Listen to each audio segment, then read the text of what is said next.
चीनी मिल की तरफ से हार्दिक अभिनंदन एवं स्वागत करता हूं। मेरा नाम रमाशंकर प्रसाद है, मैं एजीएम केन हूं। और आज जो हम जिस खेत पे आए हैं, जहां आज आपका गोष्ठी है, इसे हम फील्ड डे के नाम से हमने आज गोष्ठी रखा है। फील्ड डे मतलब हमें गर्व महसूस हो रही है और हमें कहने में भी खुशी हो रहा है कि आज हम जहां हैं कुशीनगर में, पूरे उत्तर प्रदेश में हम द्वितीय स्थान प्राप्त किए हैं पैदावार में, जिनका पैदावार था 2450 कुंटल। किसान सत्यनारायण कुशवाहा जी, हम ये 512 में जितने भी किसान भाई हैं हमारे 60,000, हम उनके बीच तक ले जाते हैं। ये नहीं कि हम अपना ही बात लेके जाते हैं, हम आपके गांव में जाते हैं तो दूसरे गांव की बात करते हैं, और आपके गांव में अगर अच्छा हो रहा है तो हम आपके सामने में रखते हैं, ताकि आप 512 गांव घूम नहीं सकते हैं। 60,000 किसान से ना आप मिल सकते हैं ना हम मिल सकते हैं। तो ये गोष्ठी का ही माध्यम ऐसा है जो कम समय में हम ज़्यादा से ज़्यादा किसान भाइयों से हम मिलते हैं। आप हमें बताते हैं अपनी समस्या, फिर हम आपको बताते हैं कि हमारा क्या योजना है, हमें किस तरह से काम करना है। क्योंकि गन्ना 1914 से ये शुगर फैक्ट्री है, गन्ना हर एक किसान भाई उगाते हैं। पिछले काफ़ी सालों से काफ़ी परिवर्तन हुआ है, तो इसी में हम चर्चा करते रहते हैं। वैज्ञानिक का भी हम सुनते हैं, हम भी सुनाते हैं, आपका भी सुनते हैं, तब हम कहीं ना कहीं एक सही रास्ते पे आते हैं। तो आज का जो गोष्ठी है, इसमें गोष्ठी के बाद हम इनके 2-3 खेत हैं यहाँ जिनमें उन्होंने शरतकालीन में लगा रखे हैं। फिर 118 का खेत है, फिर 238 का खेत है, फिर जिस खेत के सामने में आप खड़े हैं यही खेत है जिसमें 2450 कुंटल पैदावार हुआ था। तो ये भी खेत में हम भ्रमण करेंगे। तो आज की गोष्ठी का उद्देश्य यही है। इसी क्रम में मैं आप लोग से थोड़ा सा ही चर्चा करूंगा, क्योंकि अब हमारे साहब लोग भी आने वाले हैं, कि आज का जो गोष्ठी है वो गन्ना विकास के कार्य के लिए, कि आप कैसे अपनी पैदावार बढ़ा सकते हैं, कैसे आप अपनी लागत घटा सकते हैं, आप क्या करते हैं और क्या और करना चाहिए।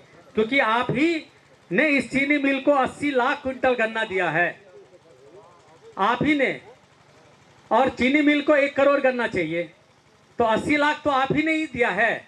जमीन कहीं बिहार से आएगा नहीं, कहीं हाटा साइड से नहीं आएगा, कहीं रामकोला साइड से नहीं आएगा। जमीन यही 23,000 हेक्टेयर जो हमारे क्षेत्र में है, और 60,000 किसान है।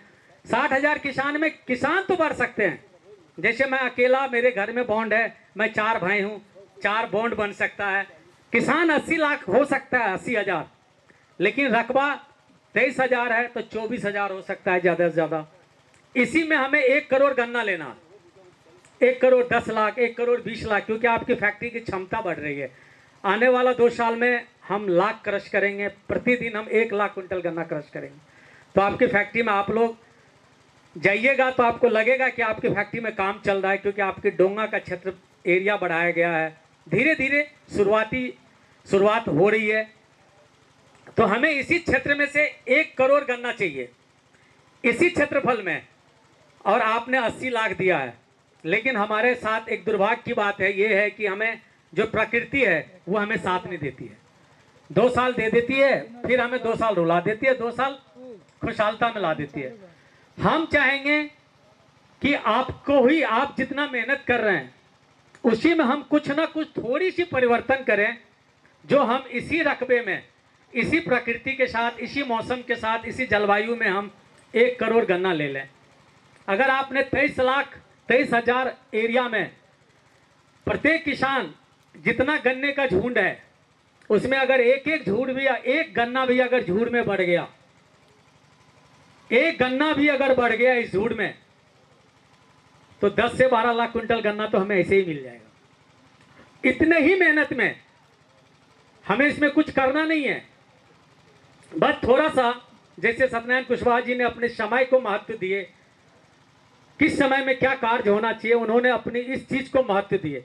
क्योंकि इनके खेत की इतिहास हमने जाना है, हमने चर्चा भी किया इनसे काफ़ी। जो यहाँ के लोकल किसान हैं आसपास के, उन्होंने भी चर्चा की है कि इनका अगर आज इन्हें स्प्रे करना है तो करना है, पहले करके ही कहीं जाएंगे रिश्तेदारी में भी।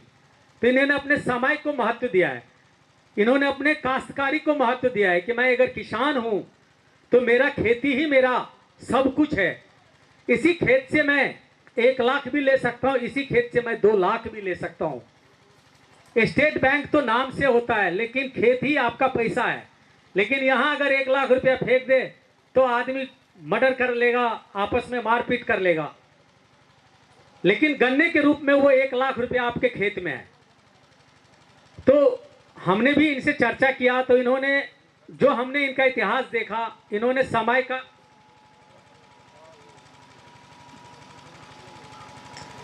अपने समय को महत्व दिया है। हम आप सबसे विनती करेंगे, आग्रह करेंगे कि गन्ने की खेती में कोई जादू नहीं होता। गन्ने का ही एक ऐसा खेती है जिसमें हम अगर समय का महत्व दें, समय का महत्व दें कि हम कब गन्ना बोएं, कब हम कितना खाद डालें, कितना बीज डालें, कैसे हम बुआई करें। इस 4 चीज को आप लोग अगर अपनाते हैं तो लागत स्वाभाविक कम हो जाएगा। इसका मैं एक उदाहरण देता हूं कि इसमें बहुत हमारे बुजुर्ग बैठे हैं, हमारे साथ के भी होंगे, जिन्होंने अपने बच्चे में परवरिश ठीक कर दिया। तो वो बच्चा आप जब 10वीं 12वीं इंटर ग्रेजुएशन कर लेता है तो हम एक उम्मीद जताते हैं कि मेरा बेटा आईएएस बनेगा या अच्छा इंजीनियर बनेगा, तो हमें वो मिलता है। लेकिन अगर आप 10वीं क्लास तक आप उसको ध्यान नहीं दीजिए, ठीक है आप अपने खेती में व्यस्त हैं, कोई आदमी नौकरी में व्यस्त है, 10वीं क्लास में जब रिजल्ट आता है तो गार्जियन, हर एक का गार्जियन देखता है कि मेरे बेटे का रिजल्ट क्या हुआ। उसमें देखता है कि मेरे भाई का लड़का तो फर्स्ट किया, मेरा बेटा फर्स्ट नहीं किया, तो हमें दर्द होता है। लेकिन हम अपने पिछला इतिहास देखें और अपने आप को सोचिएगा आंख बंद करके 5 मिनट कि हमने 10वीं क्लास तक अपने बच्चे के लिए कितना समय दिया। अगर हम अपने बच्चे को शुरुआत से समय देंगे तो हमारा बच्चा हमें 10वीं क्लास में अच्छे रिजल्ट देगा, वो आईएएस भी बनेगा, अच्छा इंजीनियर बनेगा। अगर किसान भी बनेगा तो वो अच्छा किसान बनेगा, अगर बिजनेस भी करेगा तो वो व्यवहारिक बिजनेसमैन होगा। लेकिन हम शुरुआत में ध्यान नहीं देके हम चाहते हैं कि जब वो इंटर में चला जाए, ग्रेजुएशन में चला जाए, तब हम उस पर ध्यान देते हैं, तो हमें वो रिजल्ट नहीं मिलता। जहाँ तक मुझे तजुर्बा हुआ है, क्योंकि आप लोग बड़े बुजुर्ग हैं, हमसे ज़्यादा तजुर्बा होंगे, लेकिन इतने ही कम उम्र में मुझे भी ये तजुर्बा हुआ है कि शुरुआती दौर बहुत ही महत्वपूर्ण होता है किसी भी कार्य के लिए। इसी तरह हमारा खेती है। खेती में और ख़ास करके गन्ने में, गन्ना एक कच्ची फसल है। गन्ने को किसी के बखारी में आपने देखे होंगे कि स्टोर करके रखते हुए। कोई भी भाई हमें बता दें कि हम 1 साल तक गन्ने के, आज तक साइंटिस्ट भी गन्ने को कहीं स्टोर हाउस नहीं बना पाया है। जूस भी अगर वो पैकिंग करता है तो 6 महीने में उनके जूस खराब हो जाता है। लेकिन कच्ची फसल के बावजूद भी ये पक्की आमदनी वाली फसल है। आग लग जाओ तो चीनी मिल पैसा दे सकती है, बाढ़ आ गई अगर आप 9 से भी छान के मिल तक पहुंचा दीजिए, चाहे उनकी रिकवरी 2 किलो हो या 10 किलो हो, जो पैसा है वो मिलेगा ही मिलेगा। छोटा गन्ना हो, बड़ा गन्ना हो, कैसे भी हो, आदमी डीसी तक पहुंचा दे तो उन्हें पेमेंट मिलता है। तो इसीलिए कहते हैं कि कच्ची फसल के बावजूद पक्की आमदनी है। अन्य कोई फसल ऐसा नहीं है जो कच्ची फसल के बावजूद पक्की आमदनी है। धान है, आज धान खराब भी हो गया, बहुत किसान भाइयों के अच्छे धान हुए होंगे। आज आप 2300 रुपये मार्केट में रेट है, आप उसे बेचने जाइए तो ऐसा नहीं है कि 2300 ही मिलेगा, 1700 भी मिल सकता है और 2600 भी मिल सकता है। वो आरती के ऊपर निर्भर करता है कि हमें किस तरह से वो रेट मिलेगा, क्योंकि फिक्स नहीं है उसका। जब आप उससे बात करने जाते हैं किसी भी आरती से, तो वो आपको पनीर के पकौड़े और कोल्ड ड्रिंक पिलाता है। जब आप बात करने जाते हैं कि लाला जी किस रेट में आप मेरे से धान लीजिएगा, तो वो कहेगा 2300 रुपये। उस दिन आपको पनीर के पकौड़े और कोल्ड ड्रिंक भी पिलाएगा। लेकिन जिस दिन आप धान लेके जाएंगे और वो दूर से देख लिया कि ट्रैक्टर लेके आ गए चौधरी साहब, तो वो क्या करेगा, पेन यहाँ खोस के देखेगा आपके तरफ, लेकिन नजर कहीं और दौड़ाएगा। वो भाव आपको वैल्यू नहीं देगा। और जब लेके आएंगे तो 3 बार वो धान को ऐसे उठाएगा, बैठाएगा, कहेगा नमी है, खखरी है। फिर किसान अगर 100 किलोमीटर से आया कोई किसान तो वापस तो नहीं ले जाएगा वो, क्योंकि उनका तेल फूक जाएगा उतने का। तो वो सोचते हैं कि चलो जो रेट मिल रहा है उसी रेट में हम बेच के आ जाएं, क्योंकि हम भी किसी किसान परिवार से ही हम हैं। ऐसा नहीं है कि हम आज नौकरी कर रहे हैं तो हमारे घर खेती नहीं है, हम भी किसान परिवार से ही हैं। पढ़ाई लिखाई भी हमने किसान वाला ही किया है, हमने एग्रीकल्चर ही पढ़ा है, तो हम भी इस चीज़ को जानते हैं। और क्योंकि आप हमसे हटके नहीं है, परिवार हैं। चीनी मिल का जितने भी क्षेत्र में किसान होते हैं वो उनका परिवार होता है, और हम आपका परिवार है। लेकिन गन्ने में अगर 350 रुपये में गवर्नमेंट ने अगर फिक्स कर दिया है रेट, तो चीनी मिल वाले 349 रुपये 99 पैसे नहीं देगा, 400 ही देगा आपको, 350 ही देगा। इसीलिए इसकी रेट जो पक्की होती है वो पक्का ही मिलता है हमें। बस इसी में मैं आपको कहना चाहूँगा कि गन्ने की जो 4 अवस्था है, जमाव अवस्था पहला, द्वितीय अवस्था ब्यात अवस्था, तृतीय अवस्था बढ़वार अवस्था, चौथा जो अब मिल में डीसी लेके चलेंगे जिसे परिपक्व अवस्था कहते हैं। इस 4 अवस्था में ही हमें समय का महत्व देना है। अगर आपने समय का महत्व दे दिया इसी 4 अवस्थे में, मैं आपको एक आश्वस्त करता हूं कि लागत नहीं लगता है।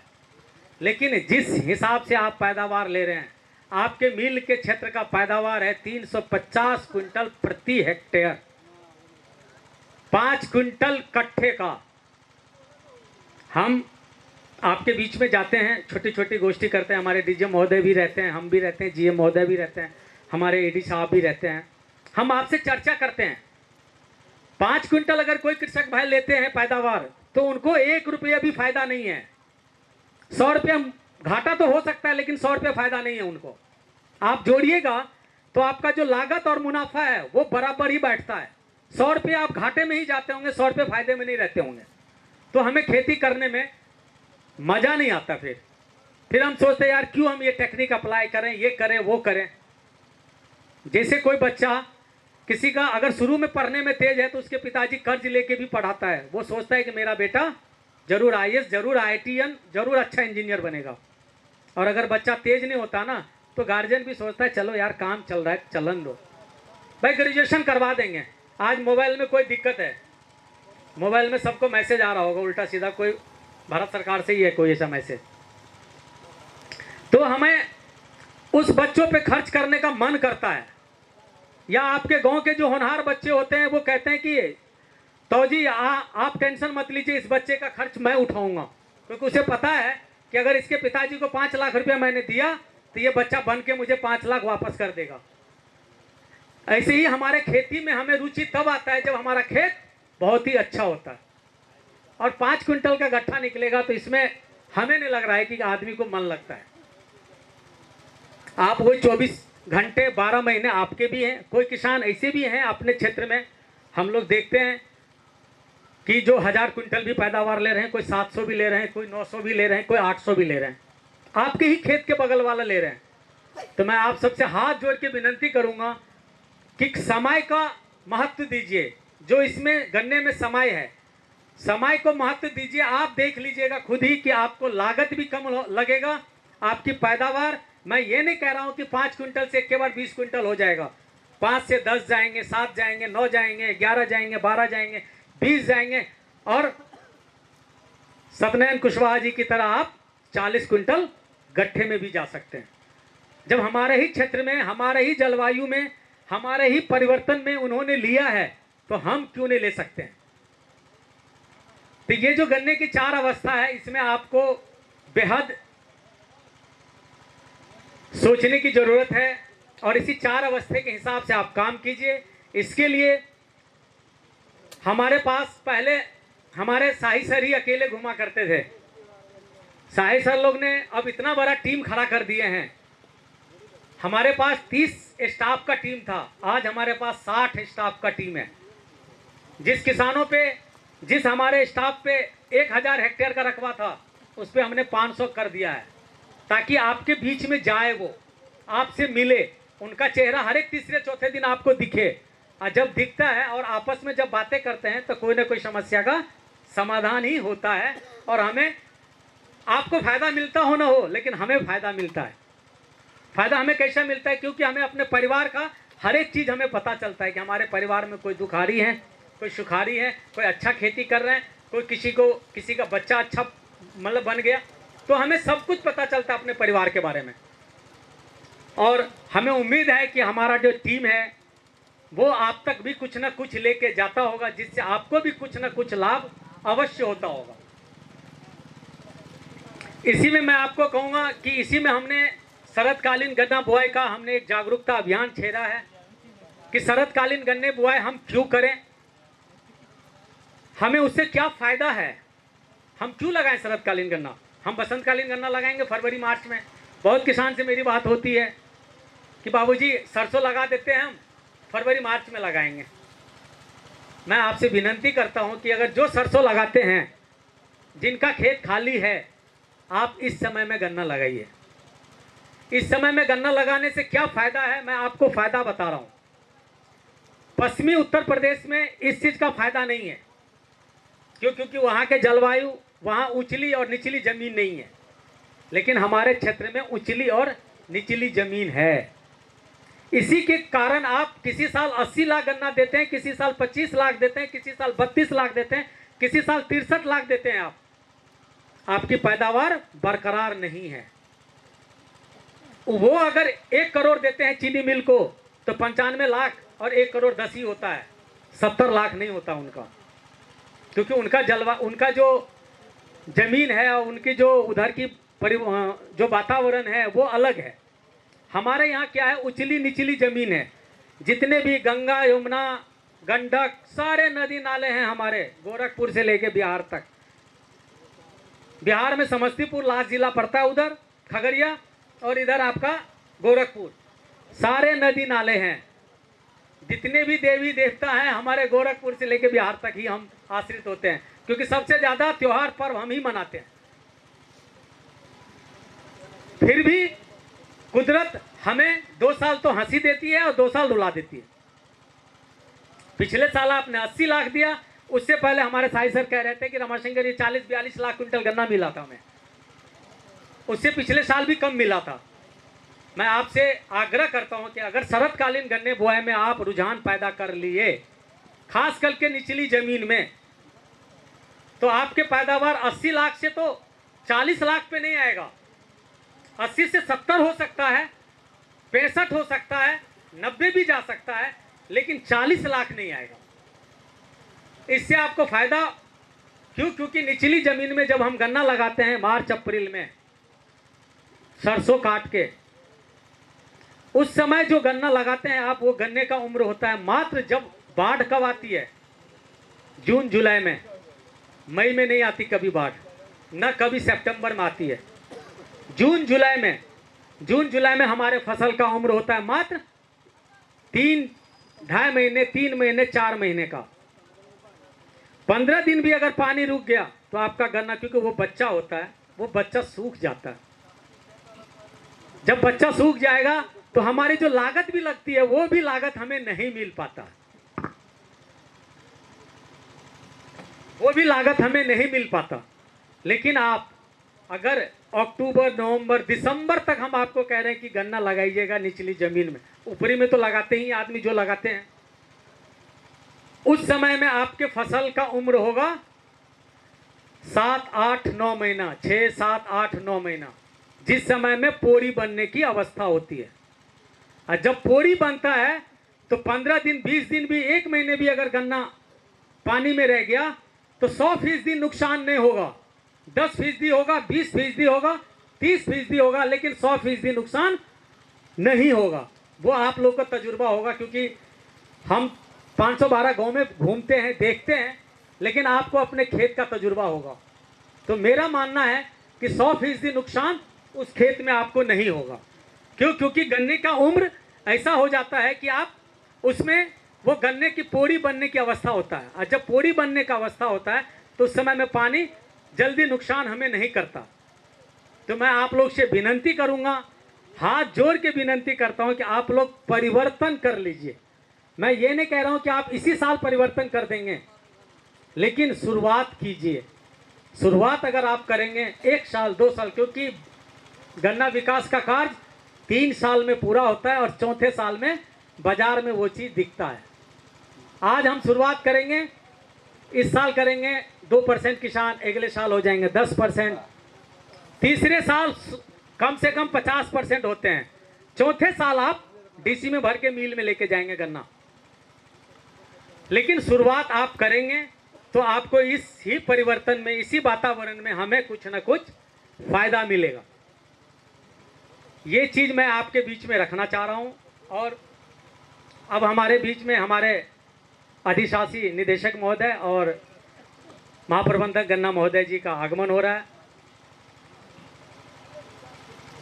इधर भैया, इधर बोले। अब हमारे बीच में हमारे सेवरेज चीनी मिल के अधिशासी निदेशक महोदय जी, महाप्रबंधक गन्ना महोदय करने की ज़रूरत है। जो हमने नवंबर दिसंबर में आपको कहा है कि गन्ना लगाएंगे, उसमें अक्टूबर में अभी जितना समय हमारे पास है उसमें तो हम गन्ने के टुकड़े से गन्ने की बुआई करेंगे। 2 टुकड़े से 4.5 फीट की दूरी पे हम गन्ने की बुआई करेंगे। नवंबर दिसंबर में जो किसान भाई के पास धान की खेत है या निचली ज़मीन है जिसमें पानी लगा हुआ है, वो नवंबर दिसंबर तक सूख जाता है। उसके लिए इस बार आपकी चीनी मिल ने एक नया योजना लाई है कि हम पौध तैयार करके आपके घर तक पहुंचाएंगे। उसका जो न्यूनतम दर होगा, जो आप भी बनाएंगे तो वही दर होगा, गया हुआ हो, उपचारित किया गया हो, वो बीज होगा आपके बीच में। और वो बीज हम आपके, वो पौध हम आपके घर तक, आपके गांव तक पहुंचाने का हमने इस बार योजना बनाया है। इसमें हम प्रत्येक किसान भाई से आग्रह करेंगे कि आप प्रत्येक आदमी 1 कट्ठा, 2 कट्ठा, 10 कट्ठा, 15 कट्ठा, जो जितने बड़े काश्तकार हैं वो अपने उस खेत में आप लगाइए, लगा के देखिए। ये मत सोचिए कि मेरा भाई लगाएगा तो उसको देख के मैं काम कर लूँगा। आप अपने खेत में लगाइए, 1 गट्ठे में, आधे गट्ठे में, जितना बड़ा काश्तकार है। क्योंकि अपने खेत में जब हम लगाते हैं तो हमें एक तजुर्बा पता चलता है कि ये जो तकनीक है वो सही है या गलत है। और इसीलिए आपकी चीनी मिल इस बार इस कार्य को लिया है और हमारा पौध बनना तैयार हो चुका है। हम चालू कर दिए हैं। हमने इस बार लक्ष्य लिया है कि 60 लाख पौध हम तैयार करेंगे और आप तक पहुंचाएंगे। उसमें हमारी ही वाहन होगी, सब कुछ होगी, हम आपके घर तक पहुंचाएंगे। दूसरा है कि हमने एक, आप देखे होंगे कि हम गन्ने की बुआई में अपने आप को परिवर्तन कर रखे हैं। प्रत्येक किसान भाई, हमारे बाबा जी 1 बिलान पे गन्ना बोया करते थे, 1 बित्ता पे, फिर आए 1.5 बित्ता पे, फिर आए 2 बित्ता पे, फिर आए 2.5 बित्ता पे। मतलब 1 फीट से अब हम 2.5 फीट पे आ गए हैं। और बहुत किसान भाई हैं हमारे क्षेत्र में 5 से 10% जो 4 फीट, 4.5 फीट, 5 फीट रिंग पिट मेथड से भी काफ़ी ने गन्ना की बुआई कर रखे हैं। और इसमें बैठे हुए हैं, मुझे कितने चेहरे याद आ रहे हैं कि जिन्होंने गड्ढे विधि से भी गन्ने की बुआई कर रखे हैं, 5 फीट पे भी गन्ने की बुआई कर रखे हैं, 4.5 फीट पे भी गन्ने की बुआई कर रखे हैं। और बहुत ऐसे काश्तकार भाई हैं जो 1, 1.5, 2 फीट पे भी गन्ने की बुआई कर रखे हैं। तो देखिए, जब हमारे पूर्वज 1 बित्ते पे गन्ना बोते थे, 1.5 बित्ते, 2 बित्ते पे आए, आज हम 2.5 फीट पे आए, तो कहीं ना कहीं हमें फ़ायदा दिखा होगा, तभी हम गन्ने की दूरी बढ़ाए हैं। अगर फ़ायदा नहीं दिखता तो कोई भी आदमी गन्ने की दूरी नहीं बढ़ाता। अगर गन्ने की संख्या से ही अगर पैदावार बढ़ता तो लोग 1 बित्ता नहीं, लोग 4 उंगली पे गन्ने की बुआई कर देता। लेकिन हमें पता है, पर किसान भाइयों को भी पता है कि गन्ने की पैदावार के लिए 3 चीज़ अहम होता है: गन्ने की संख्या, गन्ने की लंबाई और गन्ने की मोटाई। हमने दूरी घटा के गन्ने की संख्या तो ले लिए, अब उसमें ना लंबाई है ना मोटाई है, तो हमें पैदावार नहीं मिलेगा। तो बहुत किसान भाइयों ने तब 2.5 फुट पे आया है। आपकी चीनी मिल ने मुहिम चलाया है कि आपका प्रत्येक किसान भाई का शरदकालीन गन्ने की बुआई हम 4.5 फीट पे करवाएंगे। उसके लिए आपकी चीनी मिल 15% के अनुदान पे रेजर का नया मॉडिफिकेशन रेजर है। वो रेजर ऐसा है कि वो 45 हॉर्स पावर की ट्रैक्टर पे भी चल सकता है, 55 और 60 और 65, 70 कोई भी हॉर्स पावर की मशीन पे चल जाएगा, जो सामने में रखा हुआ है। आप सबसे विनंती है कि जाते वक्त में जो हमारा कृषि यंत्र है उसे देखते चलें। हम लोग आपको समझाएंगे कि कौन कैसा कार्य करता है। आपके चीनी मिल ने उपलब्ध करवा दिया, आपके चीनी मिल में पहला खेप आ चुका है हमारे पास। कल हमारे पास रेजर आ चुका है और हमारे पास लिस्ट भी है, किसान ने इच्छा भी जाहिर किया है। इसके देखते हमने 400, हमने अपने महोदय से इसका परमिशन लेके, हमारे पास डिमांड है 400 रेजर का, हमने शरतकालीन में हमारे पास डिमांड है, जिसकी पहली खेप हमारे पास कल आ चुकी है, जो जिसका एक सैंपल आपके बीच में भी रखा हुआ है। आप इस रेजर को जरूर देखिए और प्रत्येक किसान भाई इस रेजर से ही आप बुआई कीजिए। और अपनी दूरी शरतकालीन गन्ने की बुआई आप 4.5 फीट पे कीजिए। क्योंकि 4.5 फीट पे गन्ने से बोने का फायदा ये है, आप सामने में गन्ना है, सामने में गन्ना है, आप देख लीजिए कि प्रत्येक गन्ने में हर एक पोड़ी के पास एक पत्ती है, एक पत्ती है। उस पत्ती का इतना महत्व है कि वो पत्ती एक पोड़ी का निर्माण करता है। पोड़ी जिसे आप पोड़ी कहते हैं, एक गांठ के बीच का पोड़ी का निर्माण करता है, और एक एक पोड़ी मिलके एक गन्ने का निर्माण होता है। मतलब वो पत्ती आप जो भोजन देते हैं, इसके अलावा भी जो गन्ना है वो अपना प्रकाश संश्लेषण से, सूर्य की रोशनी से अपना जीवन चक्र चलाता है। उनका जो क्रियाकलाप चलता है वो सब सूर्य की रोशनी, वातावरण, हवा से ही चलता है। तो जितना आपका गन्ने का, जब आप कम दूरी पे गन्ना लगाते हैं, आप गौर करके देखिएगा, जब शुरू की अवस्था में लोग कहते हैं कि अरे खाट ले लो, इसके खेत में बिछा दो और वो उसमें हम सोने चलेंगे। क्यों? दूरी काफी होती है, लोग मजाक उड़ाते हैं। क्यों? क्योंकि बगल वाला खेत 2.5 फीट पे जो बोया हुआ है उसमें गन्ना ही गन्ना दिखता है। जब गन्ने की पोरी बनने लगती है, जैसे जुलाई अगस्त से जो कम दूरी वाला गन्ना है उसके पत्ती आप देखे होंगे नॉर्मल 1.5 से 2 महीने में उसके पत्ती सूख जाती है। इसका मतलब कि वो 1.5 से 2 महीने तक ही भोजन दिया तो वो पोड़ी उतना ही लंबा होगा, उतना ही मोटा होगा। और जब आप दूरी पे गन्ना लगाते हैं तो उसके आपस में प्रतिस्पर्धा कम होता है, वो आपस में चिपकते हैं, जिसके कारण सूर्य की रोशनी उसके पूरे भाग में लगता है। पत्ती के ऊपर से लेके नीचे तक लगभग समानुपात में सूर्य की रोशनी से वो अपना भोजन बनाती है, जिसके कारण उसके पत्ती कम से कम 2, 2.5, पौने 3 महीने में सूखती है। तो इसका मतलब वो पत्ती उस पोड़ी को इतना दिन खाना दिया जिससे वो पोड़ी उतना ही लंबा होगा और उतना ही मोटा होगा। इसका यही केमिस्ट्री है और इसमें कोई जादू की छड़ी नहीं है, जिसके कारण चौड़ी खूर वाले आपका नहीं कुछ तो 25, 30, 35, 40% आपका पैदावार ज़्यादा देती है और लागत में भी कमी आती है, इतना ही %। क्यों? क्योंकि आप उसमें खाद भी नाली में डालते हैं, खाद उनके लाइनों में डालते हैं, पानी भी नालियों में डालते हैं, और उसके बाद गुड़े नुरे भी उस जो करते हैं आप उसके नाली में ही करते हैं जहाँ गन्ना है उसके बीच में। इसीलिए हम आपकी चीनी मिल ने इस बार मुहिम चलाई कि प्रत्येक किसान भाई के यहाँ हम वो रेजर उपलब्ध करवाएंगे। लगभग 17,300 का वो रेजर है, 15% छूट पे। 20,400 का रेजर है, 15% अनुदान पे आपको हम उपलब्ध करवा रहे हैं। उसके बाद गन्ने की बुआई में जो भी आपका खाद पानी लगता है, बेशल जो शुरुआती खाद पानी लगता है, एक गलती हम और करते हैं जो हमें 4 महीने में यहाँ ट्रेंड पता चला है। बहुत किसान भाई डालते हैं खाद, हम करते क्या है कि बुआई के समय में जो basal NPK, urea, potash, phosphorus की जो ज़रूरत होती है उसमें हम लापरवाही कर देते हैं और हम कहते हैं कि चलो 2 महीने के बाद डाल देंगे, अरे पहले कोर पे डाल देंगे, पहले पानी पे डाल देंगे, पहले गुरा नुराई पे डाल देंगे। हम आपसे विनंती करते हैं, हाथ जोड़ के आग्रह करते हैं कि आप जब गन्ने की बुआई करते हैं उसी समय में आपकी चीनी मिल ने वो जितने भी खाद आपकी ज़रूरत का है, हम कोई बिजनेस नहीं करते हैं खाद को, पहले आपको बता दिए, लेकिन आपके जो ज़रूरत के हिसाब से उस खाद को हम उपलब्ध करवा रखे हैं। हमारे सारे डिविजनल ऑफिस पे उपलब्ध है आप वो NPK जो DAP जो SSP यूरिया पोटास वो आप बुआई पे जरूर डालिए। क्योंकि अगर जरूर आप शुरू में डाल देंगे तो मैंने आपको पहले भी बता दिया था, जिस बालक का परवरिश बच्चे में अच्छा होगा वो बच्चा आगे जाके कुछ ना कुछ बनता ही बनता है, चाहे वो किसान ही क्यों ना बने, वो बहुत ही अच्छा किसान बनेगा। अगर सामाजिक बने तो वो बहुत ही अच्छा सामाजिक आदमी बनेगा वो।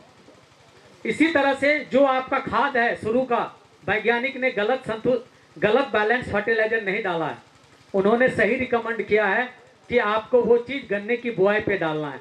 तो मैं आप सभी से आग्रह करता हूं कि हमारे सारे डिविजनल ऑफिस पे समस्त खाद उपलब्ध है। हमारे जो क्षेत्रीय अधिकारी हैं उनसे आप संपर्क करें और उनसे वो खाद लें और अपनी बुआई पे वो खाद जरूर डालें। उसके बाद हमारे पास आपकी चीनी मिल बायो कंपोस्ट ट्राइकोडर्मा भी उपलब्ध करवा रही है।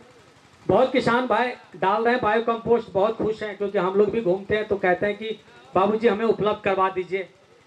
बहुत किसान भाई ये कहते हैं कि आपस में भी भ्रांति फैलाते हैं कि ये मिट्टी है, कुछ नहीं है। मैं इसका एक उदाहरण देना चाहता हूं कि आपका जो गन्ना हम लेते हैं, आप अपने खेत से गन्ना काट के हमारे चीनी मिल को देते हैं, आप डीसी में भर के ले जाते हैं, वहां गन्ना तुलवाते हैं, वजन होता है, आप पर्ची लेके आ जाते हैं, वो चाहे 10,000 का हो, चाहे 20,000 का, चाहे 18,000 का लेके आ जाते हैं। उसी गन्ने में से 1 क्विंटल गन्ने में से हम 3 से 3.5 किलो ही मात्र बायो कंपोस्ट निकालते हैं, जिसे आप मैली कहते हैं। 3 से 3.5 किलो। जैसे हम 1 किलो दूध में से 150 से 200 ग्राम ही मलाई निकलता है, उस मलाई का कितना वैल्यू होता है, हर एक बैठे हैं हमारे बुजुर्ग सब बैठे हैं, सबको पता है कि उस जो 1 किलो दूध में से जो 1 से 150 ग्राम हमारा जो मलाई निकलता है उसका कितना महत्व होता है। नहीं कहते हैं तो कहते हैं रोटी पे लेके खा लो, ऐसे भी स्वास्थ्य के लिए फायदेमंद है। इसी तरह से हम आपके 1 क्विंटल गन्ने में से 3-3.5 किलो ही मात्र बायो कंपोस्ट निकालते हैं। फिर हम उसे हाथ से नहीं मिलाते हैं या हाथ से हम उसे नहीं पलटते हैं या कुदाली से, उसका पूरा टेक्निक है कि उसकी मशीन है उसकी उलटने के लिए, उसमें हम फिर माइक्रो ऑर्गेनिज्म मिलाते हैं, सूक्ष्म तत्व मिलाते हैं जो उसे गलाता है और उसकी पोषक तत्व को बढ़ाता है। एक तो आपके खेत का पोषक तत्व होता है और दूसरा हम उसमें और डालते हैं, उसकी तरह उसके बाद हम उसे तैयार करके आपके उसको फिर पैकिंग करके उसको हम नमी भी मेंटेन रख के फिर आपके बीच में हम लेके आते हैं। तो मैं प्रत्येक किसान भाइयों से कहूंगा कि अगर आप 10 किलो अगर खाद डाल रहे होंगे रासायनिक, तो उसके जगह पे आप अगर 7 किलो भी अगर डाल दिए तो हमारी टीम आपको कभी मना नहीं करेगा। ये नहीं कहेगा कि 10 किलो ही डालो और बायो कंपोस्ट भी डालो, लेकिन बायो कंपोस्ट डालने के लिए हम आपको आग्रह करते हैं कि आप अपने खेत में डालिए, क्योंकि अगर जब तक हमारे खेत में शक्ति नहीं होगा, उसकी उर्वरा शक्ति अच्छी नहीं होगी, तो आप कोई भी खाद खेत में डालेंगे, जैसे हमारे स्वास्थ्य अगर अच्छी नहीं है और हम कुछ भी खा लें, कोई भी चीज़ हम खा लें तो हमें परेशानी रहता है, हमें गोरखपुर कुशीनगर डॉक्टर के पास ही जाना पड़ता है। लेकिन हमारी अगर स्वास्थ्य अच्छी हो तो एक दिन हम 4 शादी भी हम अटेंड कर सकते हैं। इसी तरह से ये जो बायो कंपोस्ट है हमारी जमीन की स्वास्थ्य को अच्छा बनाता है। तो जब हम कोई खाद डालते हैं तो ये जो गन्ने का जड़ होता है या कोई अन्य फसल का जड़ होता है वो बहुत ही नखरीली होता है, बदमाश होता है, वो उसे जो मनपसंद का खाना नहीं मिलेगा तो वो खाद बगल में रखा है, वो जड़ अपनी मुंह नहीं खोलेगी। लेकिन अगर वही खाद जैसे हम अगर डालते हैं जिस रूप में, नीचे में जो क्या होता है कि जीवांश की संख्या अगर अच्छी होती है तो उस खाद को जड़ को जिस रूप में चाहिए, पौधे को जिस रूप में चाहिए, वो जीवांश उसे उस रूप में परिवर्तन कर देता है। जैसे हमारी माँ बहन, हम आलू ला के रख देते हैं घर में, सीधे आलू आपके थाली में दे दे खाने के लिए, क्या आप खाएंगे? नहीं खाएंगे। लेकिन हमारी माँ बहन एक्सपर्ट होती है तो उसे पता है कि आज साहब को पकोड़े खाने की मन है, आलू की सब्जी खाने का मन है, तो वो फिर उस परिवर्तन करके हमें प्लेट में देती है, तो हमें अच्छा लगता है खाने में। इसी तरह जो जीवांश होता है उसका काम होता है, रसोइया है वो, रसोइया आप जो रासायनिक खाद डालते हैं उसे वो भोजन बना के जड़ को उपलब्ध करवाता है और जड़ उसे बढ़िया तरीके से ग्रहण करता है और वो दिखता है हमें, हमारे फसल हरा भरा मोटा तागड़ा दिखता है। तो उसका महत्व ये है। इसीलिए मैं प्रत्येक किसान भाइयों से कहूंगा कि आप जरूर, क्योंकि पहले हमारे पास गाय भैंस डांगर बहुत हुआ करते थे जिसके कारण गोबर की कमी नहीं थी, लेकिन आज के डेट में नहीं है हमारे पास। तो जैसे हल्दी चाहिए हमें, तो हल्दी हमें पहले अपने घर का हुआ करता था, अब गोल्डी MDH पैकिंग मसाला गाँव में भी आता है। तो इसी तरह से हमें उपलब्ध नहीं है, तो वो बायो कंपोस्ट हमें पैकिंग के रूप में हमारे लिए मिलता है, ये उपलब्ध हमने करवाया है। वो चीज़ आपको हम आपकी चीनी मिल दे रही है। आप सभी से आग्रह है कि आप उसे लें और उसका फायदा उठाएं और अपने खेत की उर्वरा शक्ति बढ़ाएं, अपने खेत की शक्ति बढ़ाएं। शक्ति बढ़ाएंगे तो कम खाद में भी आपकी खेत अच्छी पैदावार देगी। अब हमारे बीच में आज के गोष्ठी का अध्यक्ष महोदय जी और चेयरमैन साहब संजय ओझा जी हमारे बीच में हैं, और सत्यनारायण कुशवाहा जी जिनके खेत पे आज हम गोष्ठी कर रहे हैं, वो भी हमारे बीच मंच पे बैठे हुए हैं। तो आप सभी से आग्रह है कि एक बार उनके नाम का ताली आप बजा दीजिए, जिन्होंने पूरी कुशीनगर पूरे यूपी में द्वितीय स्थान लाए हैं। ये हमारे लिए बहुत ही गर्व की बात है कि कुशीनगर आज पूरे यूपी में छा रखा है कि यूपी में भी किसान है जो कभी आता नहीं था और उन्होंने करके दिखाया। तो आज हमारे बीच बैठे हैं और उनके खेत पे हैं। अब मैं अपने अन्य अधिकारी से आग्रह करूंगा, साई सर से, कि वो आपके बीच कुछ मार्गदर्शन करें।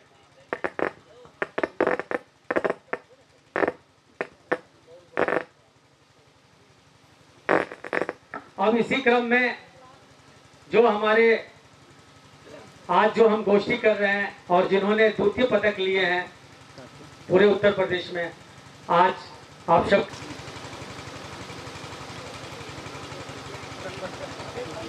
एक बार ताली हो जाए इनके लिए।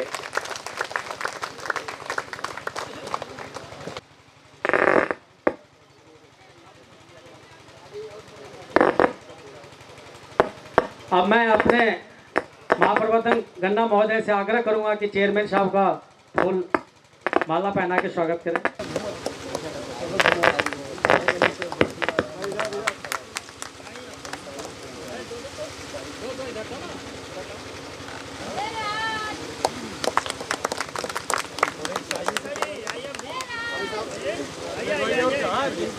देश में 130 चीनी मिलों में भी हमारे नाम चलने की, कुशीनगर में भी खेती अच्छी होती है। हम बाहर जाते थे और हमें 3-4 दिन में दिख गया कि बाहर के किसान हमारे इस खेतों में आ रहे हैं।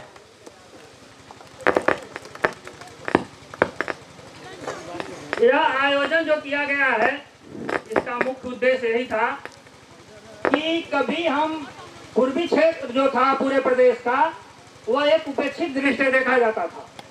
लेकिन आप लोगों ने जितना इस चीनी मिल का मनोबल बढ़ाया है और चीनी मिल के किसान ने पूरे प्रदेश में यह नाम रोशन किया है कि हम भी बिजनौर, मेरठ और मुरादाबाद से कम नहीं हैं। हम यह पैदा करके दिखा सकते हैं कि हमारे अंदर यह क्षमता है कि हम मेरठ और मुरादाबाद को, जिसमें हमारे GM साहब, ED साहब भी हैं, इन्हीं लोग, ED साहब ने हम लोगों को प्रेरित किया कि तुम लोग जाओ अपने किसानों को लेकर के वहाँ देखो कि वहाँ के किसान क्या खेती करते हैं। और उसका परिणाम हुआ कि हम प्रदेश में दूसरे स्थान पर अपना स्थान पाए।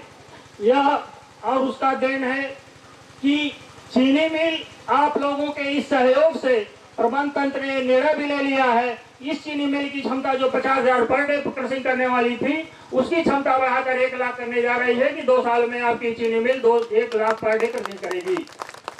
तो यह एक सम्मान समारोह था कि आप लोगों ने इस चीनी मिल का जो मान सम्मान बढ़ाया है और जो आपने आश्वासन दिया है प्रबंध तंत्र, उसके लिए आपके साथ कंधे से कंधा मिलाकर चलने के लिए तैयार हुआ है।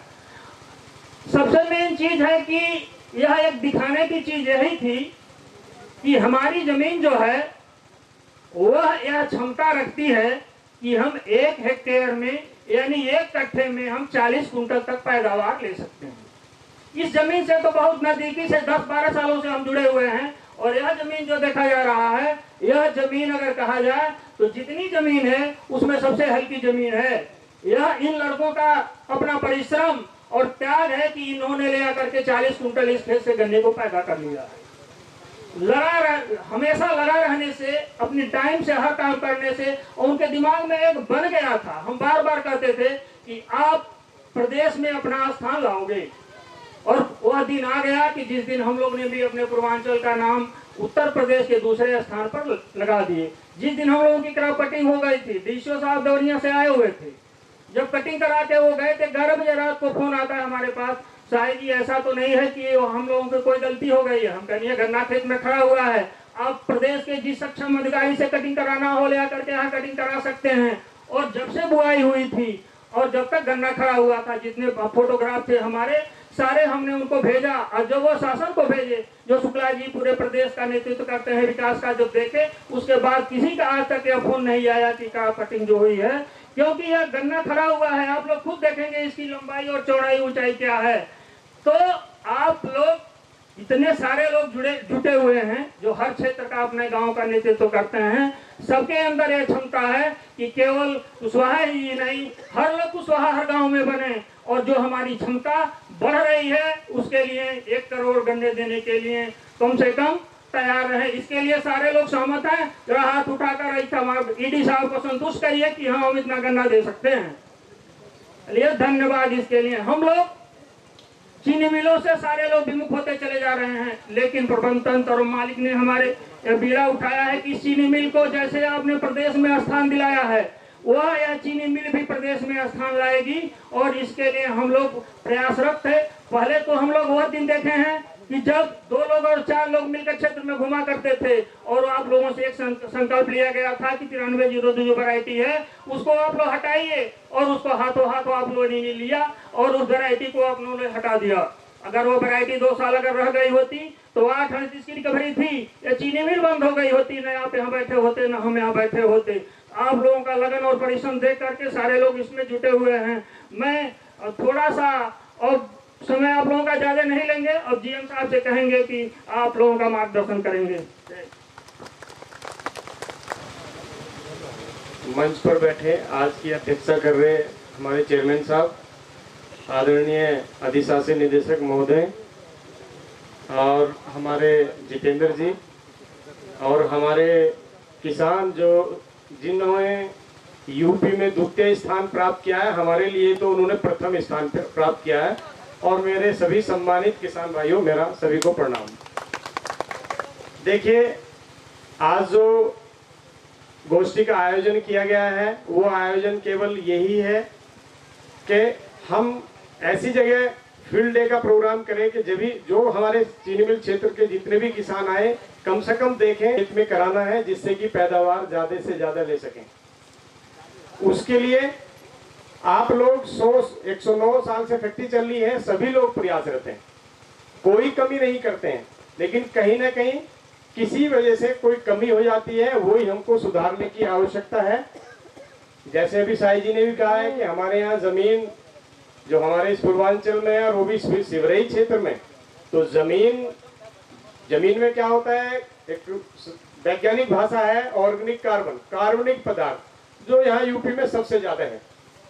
जलवायु यहाँ की ठीक है, लेकिन हमें थोड़ा सा तौर तरीका हम लोगों को चेंज करना होगा। और मैं समझता हूँ कि आज मैं देख रहा हूँ अपनी चीनी मिल क्षेत्र के ज्यादातर अपने हर कोने से किसान मेरे को लग रहे हैं आए हुए हैं, और वो उसका कारण भी यही है कि हम लोगों ने यही प्रोग्राम बनाया कि जरूर लेके आइए किसान भाइयों को और यहाँ आकर के खेत भी देखें। तो हम चाहते हैं, जैसे अभी आप साई जी ने ये बताया कि हम लोगों ने कहा कि अपने किसानों को हम लोग वेस्टर्न यूपी में जरूर दिखाएंगे, लेकिन जब हमारे यहाँ का किसान ही प्रथम स्थान पा सकते हैं और आप सब लोग काम कर सकते हैं, तो क्यों ना हम यहाँ पे फील्ड डे का प्रोग्राम करें। ऐसा हमारे अधिशासी निदेशक महोदय ने जो है हमको निर्देशित किया, कहने के आपको किसानों को पश्चिम यूपी में ले जाने की जरूरत नहीं है, आपके यहाँ ही अधिकतर किसान ऐसे हैं कि जो अच्छी पैदावार ले रहे हैं, जो 2000 से 2500 कुंटल पर हेक्टेयर ले सकते हैं, पर हमें थोड़ा सा उसमें ध्यान देने की आवश्यकता है। उसके लिए मैं अभी 2-3 बिंदु पे फोकस करूंगा, क्योंकि बातें तो काफी बुआई से रिलेटेड काफी हो गई हैं। जो हम लोग, मैं ज्यादातर मैं देख रहा हूँ, मेरे को भी 3 साल हो गए हैं, हम सभी सही तरीके से काम करते हैं, लेकिन कुछ थोड़ी बहुत कमियां हैं जिसमें हमें थोड़ा सा हमें सुधार की जरूरत है, और हम 1000 से 1500 कुंटल पर हेक्टेयर आराम से पैदा ले सकते हैं।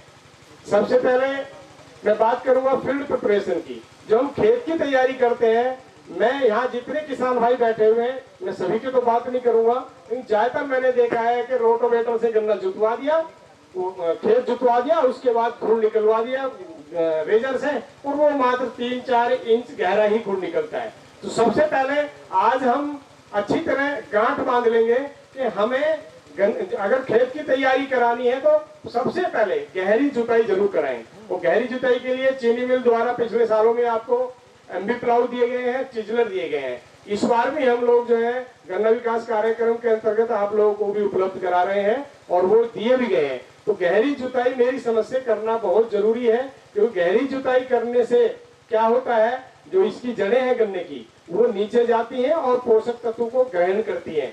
जो पोषक तत्व 1 फीट नीचे, आधा फीट नीचे पड़े रहते हैं, तो हमारी ये जब गन्ना ऊपर बोया जाता है तो जमीन ये पौधे की जड़ बराबर में फैलती है, पोषक तत्व नहीं लेती है। तो सबसे पहले तो हमें सभी को, और जहां मैं समझता हूं कि अपने चीनी मिल क्षेत्र के किसान जो आए हुए हैं, वे अपना ये मैसेज अपने घर परिवार और गांव को भी देंगे कि हमें ये करना है। आपको कुछ सिखाने की आवश्यकता नहीं है मुझे या किसी को भी, आप तो बहुत बड़े अपने आप में वैज्ञानिक हैं, कर भी रहे हैं और उसको करवा भी रहे हैं आप। तो मेरा कहने का मकसद ये है कि जो मैंने देखा, मैं मैक्सिमम लोगों का कि ये रोटोवेटर से जुताई करा दिया, सिंगल हैरो या कल्टीवेटर हो गया, और उसके बाद जो है जुताई हमारी तैयारी होगी। तो जरूरी आप जब खेत की तैयारी करें तो गहरी जुताई जरूर करें, जिससे कि आपके जो जमीन है 6-7 इंच के बाद एक बड़ी हार्ड लेयर बनी हुई है, सख्त, वो टूट नहीं पाती है। जब वो आपके फावड़े से नहीं टूटेगी तो वो नीचे जो है जड़ कैसे जा पाएंगी। तो ये एक बहुत अच्छा बड़ा कारण है। वैसे तो आज हम लोग, हमारे कुशवाहा साहब हैं, इनसे जरूर सीखेंगे, सब बात भी कराएंगे कि हम आपने कैसे कैसे खेती करी, तो ये लोग भी बताएंगे। लेकिन मेरा मानना है कि चलिए जब मैं खड़ा हुआ हूँ तो 2-3 शब्द मैं भी बोल दूं। तो फील्ड प्रिपरेशन में हमको ये जरूर याद करना है। दूसरा, खेत में बहुत ज्यादा हमारे यहाँ कोई दिक्कत नहीं है ऑर्गेनिक कार्बन की भी, लेकिन जो हमारे मित्र फफूंदी होती हैं और जो हमारे नुकसान वाली फफूंदी होती है, उसका ज्यादा यहाँ पे प्रकोप है, क्योंकि नमी बनी रहती है। तो जो हमारी शत्रु फफूंदी है उसको भी खत्म करना बहुत जरूरी है। उसके लिए चीनी मिल आप लोगों के साथ, आप लोगों को ये सब बायोकम्पोस्ट की जो बात कर रहे थे, और प्लस ट्राइकोडर्मा, वो चीनी मिल द्वारा ही निर्मित की जा रही है। तो हम लोगों ने सस्ती दरों पे अपने चीनी मिल के किसानों को देने के लिए पूरा जो है प्रयास किया जा रहा है कि हम आपको ये उपलब्ध कराएं, और पिछले 2 साल से उपलब्ध भी कराया जा रहा है। तो मेरा अभी सभी से ये आग्रह होगा कि जो शरदकालीन गन्ने की बुआई से आप शुरू कर दें, और शरदकालीन गन्ने की बुआई नहीं, गन्ना ही नहीं, आप कोई भी फसल हो, सब में आप अपना बायोकम्पोस्ट जो चीनी मिल द्वारा निर्मित हो रहा है, प्लस ट्राइकोडर्मा और ये दोनों आप डालेंगे तो ये मान के चलिए आपकी जमीन जो है बिल्कुल रोग मुक्त हो जाएगी, कोई रोग नहीं लगने के। और हमारे बीच में किसान बैठे हुए प्रयोग भी कर रहे हैं, किया भी उन्होंने, उसका रिजल्ट क्या पता है। पर मैं ट्राइकोडर्मा के बारे में आपको थोड़ा सा बता दूं कि ट्राइकोडर्मा जो हम लोग यूज करते हैं, तो मैंने देखा अपनी आंखों से, बहुत से किसान क्या है कि जो ट्राइकोडर्मा लिया उसको दूसरे दिन ही खाद में मिला करके डाल दिया। हमको ट्राइकोडर्मा का कल्चर तैयार करना है, और कल्चर जो तैयार करेंगे कम से कम 4 दिन का समय उसमें होना चाहिए। क्योंकि जब हम ट्राइकोडर्मा लेते हैं 1 एकड़ में 5 किलो डालते हैं, तो उसमें हजारों की संख्या में ही जीवाणु होते हैं, और हमको 1 एकड़ में डालने के लिए कम से कम करोड़ों अरबों की संख्या में जीवाणु चाहिए। तो उसको 1 कुंटल सड़ी हुई गोबर की खाद हो या बायोकम्पोस्ट हो, उसमें हमें मिला के कम से कम 4 या 5 दिन रखना है। मिनिमम 4 दिन तो हमें रखना ही रखना है। छायादार स्थान में रखेंगे, रोज उसमें सुबह हल्का पानी देंगे, फावड़े से मिलाएंगे। तो मेरा कहने का मतलब यह है कि हमें ट्राइकोडर्मा का अगर प्रयोग करना है, सही तरीके से हम करें। जब सही तरीके से हम प्रयोग करेंगे तो हमारे खेत में भी उसका फायदा होगा। तीसरी बात आती है बीज की। सभी किसान भाई बीज यूज करते हैं, और बीज का मतलब बीज होना चाहिए। हम गेहूं का बीज लाते हैं, धान का बीज बोलते हैं। कभी मैं ज्यादातर देखता हूं कि 10% किसान होंगे जो कहते हैं कि मेरे को गन्ने का बीज दे दीजिए। गन्ने का बीज नहीं बोलते मुझे 238 लगाना है जी, मुझे 18 लगाना है, या मुझे जो भी लगाना है। हमें बीज की बात करनी है। अगर हम सभी किसान भाई गन्ना बीज की बात करेंगे तो मैं समझता हूं कि गन्ना बीज सीड नर्सरी अपने हमें तैयार करनी है। सीड नर्सरी से हमें सीड लेना चाहिए जिसमें दूसरी प्रजाति का कोई मिक्सर ना हो। दूसरी प्रजाति का मिक्सर का मतलब ये है कि हम ज्यादातर हमारे खेत मिलेंगे उसमें 238 भी होगा, 118 का भी होगा, गन्ना उसमें 9301 का भी होगा, उसमें अदर वैरायटी भी होगी। देखिए हम सब लोग यहाँ बैठे हुए, किसी को नजला है, किसी को जुकाम है, किसी को कोई बीमारी है, तो जब 2-4 वैरायटी एक जगह इकट्ठी हो जाती है तो वो उसमें रोग लगने की संभावना ज्यादा बढ़ जाती है। तो हमें विशेष रूप से ध्यान रखना है कि सीड नर्सरी हम लोगों को तैयार करनी है, जिसके लिए हमारी पूरी टीम और आप सब लोग भी जो है इसमें लगे हुए हैं। हमें इस बार शरतकालीन गन्ने की बुआई जो करानी है, और आपको ये अगर वैरायटी की पहचान नहीं है तो संबंधित सुपरवाइजर से हमारे मिलेंगे, हमारे एसीडीओ, हमारे जो जोनल इंचार्ज है, हमारे डेवलपमेंट के हेड हैं, हमारे शाही जी हैं, और हम तक भी कोई भी किसान आराम से फोन कर सकते हैं कि मुझको गन्ने का बीज चाहिए जी, या ये मेरे खेत में खड़ा है, मुझे इसे लगाना है, तो बताइए, इसमें देख लीजिए कोई बीमारी तो नहीं है या कोई मिक्सर तो नहीं है। तो हम इस वर्ष जो गन्ने की बुआई शरतकालीन की करेंगे वो हमें केवल शुद्ध बीज की ही बुआई करनी है। तीसरी बात, मैं आता हूं आपकी जो 238 आप लोग लगा रहे हैं। देखिए 238 का ही एक खेत खड़ा हुआ है और 238 में रोग आ गया है रेड रोट। बहुत लोगों ने पिछले 2 साल में जब आया तो वो उजाड़ दिया। अगर हमें 238 का बीज 238 का हमें खेत में लगाना है, गन्ना लगाना है, तो 3 चीज विशेष रूप से आप ध्यान रखिएगा। ट्राइकोडर्मा आप यूज कर ही रहे हैं। दूसरा, जो सीड नर्सरी जहां से आप बीज लेंगे वहां से स्वस्थ बीज लेंगे।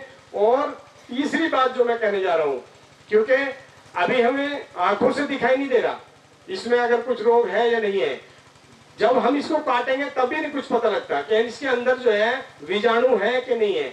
उसके लिए हमें क्या करना है, हेक्सास्टॉप जो आप लोगों को सब जानते हैं, थायोफ्राइड मिथाइल, उसमें पूरी रात, मैं 238 की आपसे बात कर रहा हूं, उसके लिए विशेष अनुरोध कर रहा हूं आपसे। 238 अगर किसान भाई लगा रहे हैं तो 238 को पूरी रात कम से कम 2 टुकड़े काट करके और उसको हेक्सास्टॉप दवा में मिला करके, तो आपको पूरी रात उसको ट्रीटमेंट में रखना है, सुबह जाकर के आपको उसका पुआना है। अगर आप इस तरीके से हम अपने बीज की तैयारी करेंगे तो मैं निश्चित रूप से 100 के 100% आपको विश्वास दिलाना चाहूंगा कि 238 गन्ने को भी आप बचा ले जाएंगे। जो किसान इस तरीके से कर सकते हैं तो कृपया करके वो वही 238 लगाएं। अन्यथा ऊपरी क्षेत्र की बात करी होगी हमारे स्टाफ ने कि ऊपरी क्षेत्र में हमें 118 है वो हमें लगानी है, और 15023 वैरायटी है वो तो हमें स्प्रिंग में ले जानी है। कोई भी किसान भाई एक और अनुरोध करूंगा, 15023 वैरायटी जो आई है उसको तो आप स्प्रिंग में ही लेके जाएंगे, और वो भी मार्च में अगर आप बुआई करेंगे। मार्च में अगर आप बुआई करेंगे तो इतना बढ़िया वो पैदावार दे रहा है जिसका बहुत किसान भाइयों ने किया भी होगा। क्योंकि इसको ऑटम में लगाने से जो है इस समय शरतकालीन गन्ना में बुआई करने पे थोड़ा इसकी पैदावार में भी कमी आती है और ये मैच्योर भी जल्दी हो जाता है। तो मैं उन सभी किसान भाइयों से अनुरोध करूंगा जो 15023 लगाने की बात कर रहे हैं वो हमारी बसंतकालीन गन्ने की जो बुआई होगी उसी में ही लगाएंगे, जो सबसे बढ़िया होती है। और निचले क्षेत्र में केवल 9301 और 14201 ही वैरायटी लगाएं। उसके अलावा और वैरायटी हम लोगों को लगाने की जरूरत नहीं है। 94-184 है जो जहां ज्यादा पानी भरता है, जहां वाली 3 महीने हमारा खेत में पानी भर रहा है तो वहां पे भी हम लोग 94-184 लगा सकते हैं। तो हमें देखिए पैदावार लेने के लिए एक प्रजाति भी बहुत बड़ा योगदान करती है। अगर हमारी पैदावार हमें लेना है पर हेक्टेयर ज्यादा है तो हमें प्रजाति को भी सही तरीके से लगाना होगा, कौन सा बीज हमें लगाना है। तो ये तीनों चारों जो प्रजाति की बात कर रहा हूँ, ये प्रजाति हम सब किसान भाइयों को लगानी चाहिए जिससे कि ज्यादा से ज्यादा पैदावार हो सके। तो मेरी तो बातें तो बहुत ज्यादा हैं, पर आज का जो प्रोग्राम है फील्ड डे का है, और फील्ड डे में हमें अपने किसानों को यही दिखाना है कि हमें 4.5 फुट पे गन्ने की बुआई करने से क्या लाभ है, जो आप आज देख करके कर रहे हैं। लैब टू लैंड का जो बताया करते हैं कि लैब से और जमीन पे जो आते हैं, तो वो फील्ड डे प्रोग्राम है। और इसका भी आइडिया हमारे अधिशासी निदेशक महोदय ने दिया। कह लगे आप एक प्रोग्राम अपना आप गोष्ठी तो कर ही रहे हैं, हम हर जगह कर रहे हैं, गांव हर क्षेत्र में कर रहे हैं, एक प्रोग्राम जो कुशवाहा साहब के जो है प्लॉट पे करिए और उन सभी किसान भाइयों को बुलाइए जिसमें इन्होंने यंत्र भी रखे हुए हैं। तो चीनी मिल की तरफ से आपको हर संभव हर प्रयास ये है कि हम आपको सारी जानकारी दें, जितनी हमारे किसान जानते हैं वो सब जानते हैं, प्लस हमारा स्टाफ जानता है। कहने का मकसद ये है कि हमें इस वर्ष जो गन्ने की क्रॉप कटिंग होगी तो हम चाहते हैं कि प्रथम द्वितीय तृतीय अपने सिवरही चीनी मिल क्षेत्र का ही किसान आए, क्योंकि हम यहाँ किसी से कम नहीं है, ना पश्चिमी यूपी से कम है ना सेंट्रल यूपी से कम है। केवल हमें अपने अंदर इच्छा जागृत करनी है, जिज्ञासा लानी है, अपने अंदर जज्बा लाना है, खेती को खेती के तरीके से करना है। जैसे कुशवाहा जी ने किया है, जितेंद्र जी करते हैं, चेयरमैन साहब भी करते हैं, मैं बहुत किसान भी देख रहा हूँ बड़ी अच्छी आप गन्ने की खेती कर रहे हैं। लेकिन हमें यहाँ चीनी मिल को भी गन्ने की आवश्यकता है और आपको भी पर हेक्टेयर पैदावार बढ़ानी है, जिससे आपकी आमदनी बढ़े और चीनी मिल को क्रशिंग के अनुसार उसका गन्ना मिल सके। तो मैं अपनी बात जो है यहीं पे समाप्त करता हूँ और अब मैं चाहूंगा कि हमारे चेयरमैन साहब भी कुछ बोले। सभी किसान भाइयों को हाथ जोड़ के प्रणाम करता हूँ और उसके बाद माननीय अध्यक्ष जी और ईडी साहब, किसान के बाद इन लोगों को प्रणाम करता हूँ। ये कोई मंच भाषण का मंच नहीं है, किसानी का मंच है।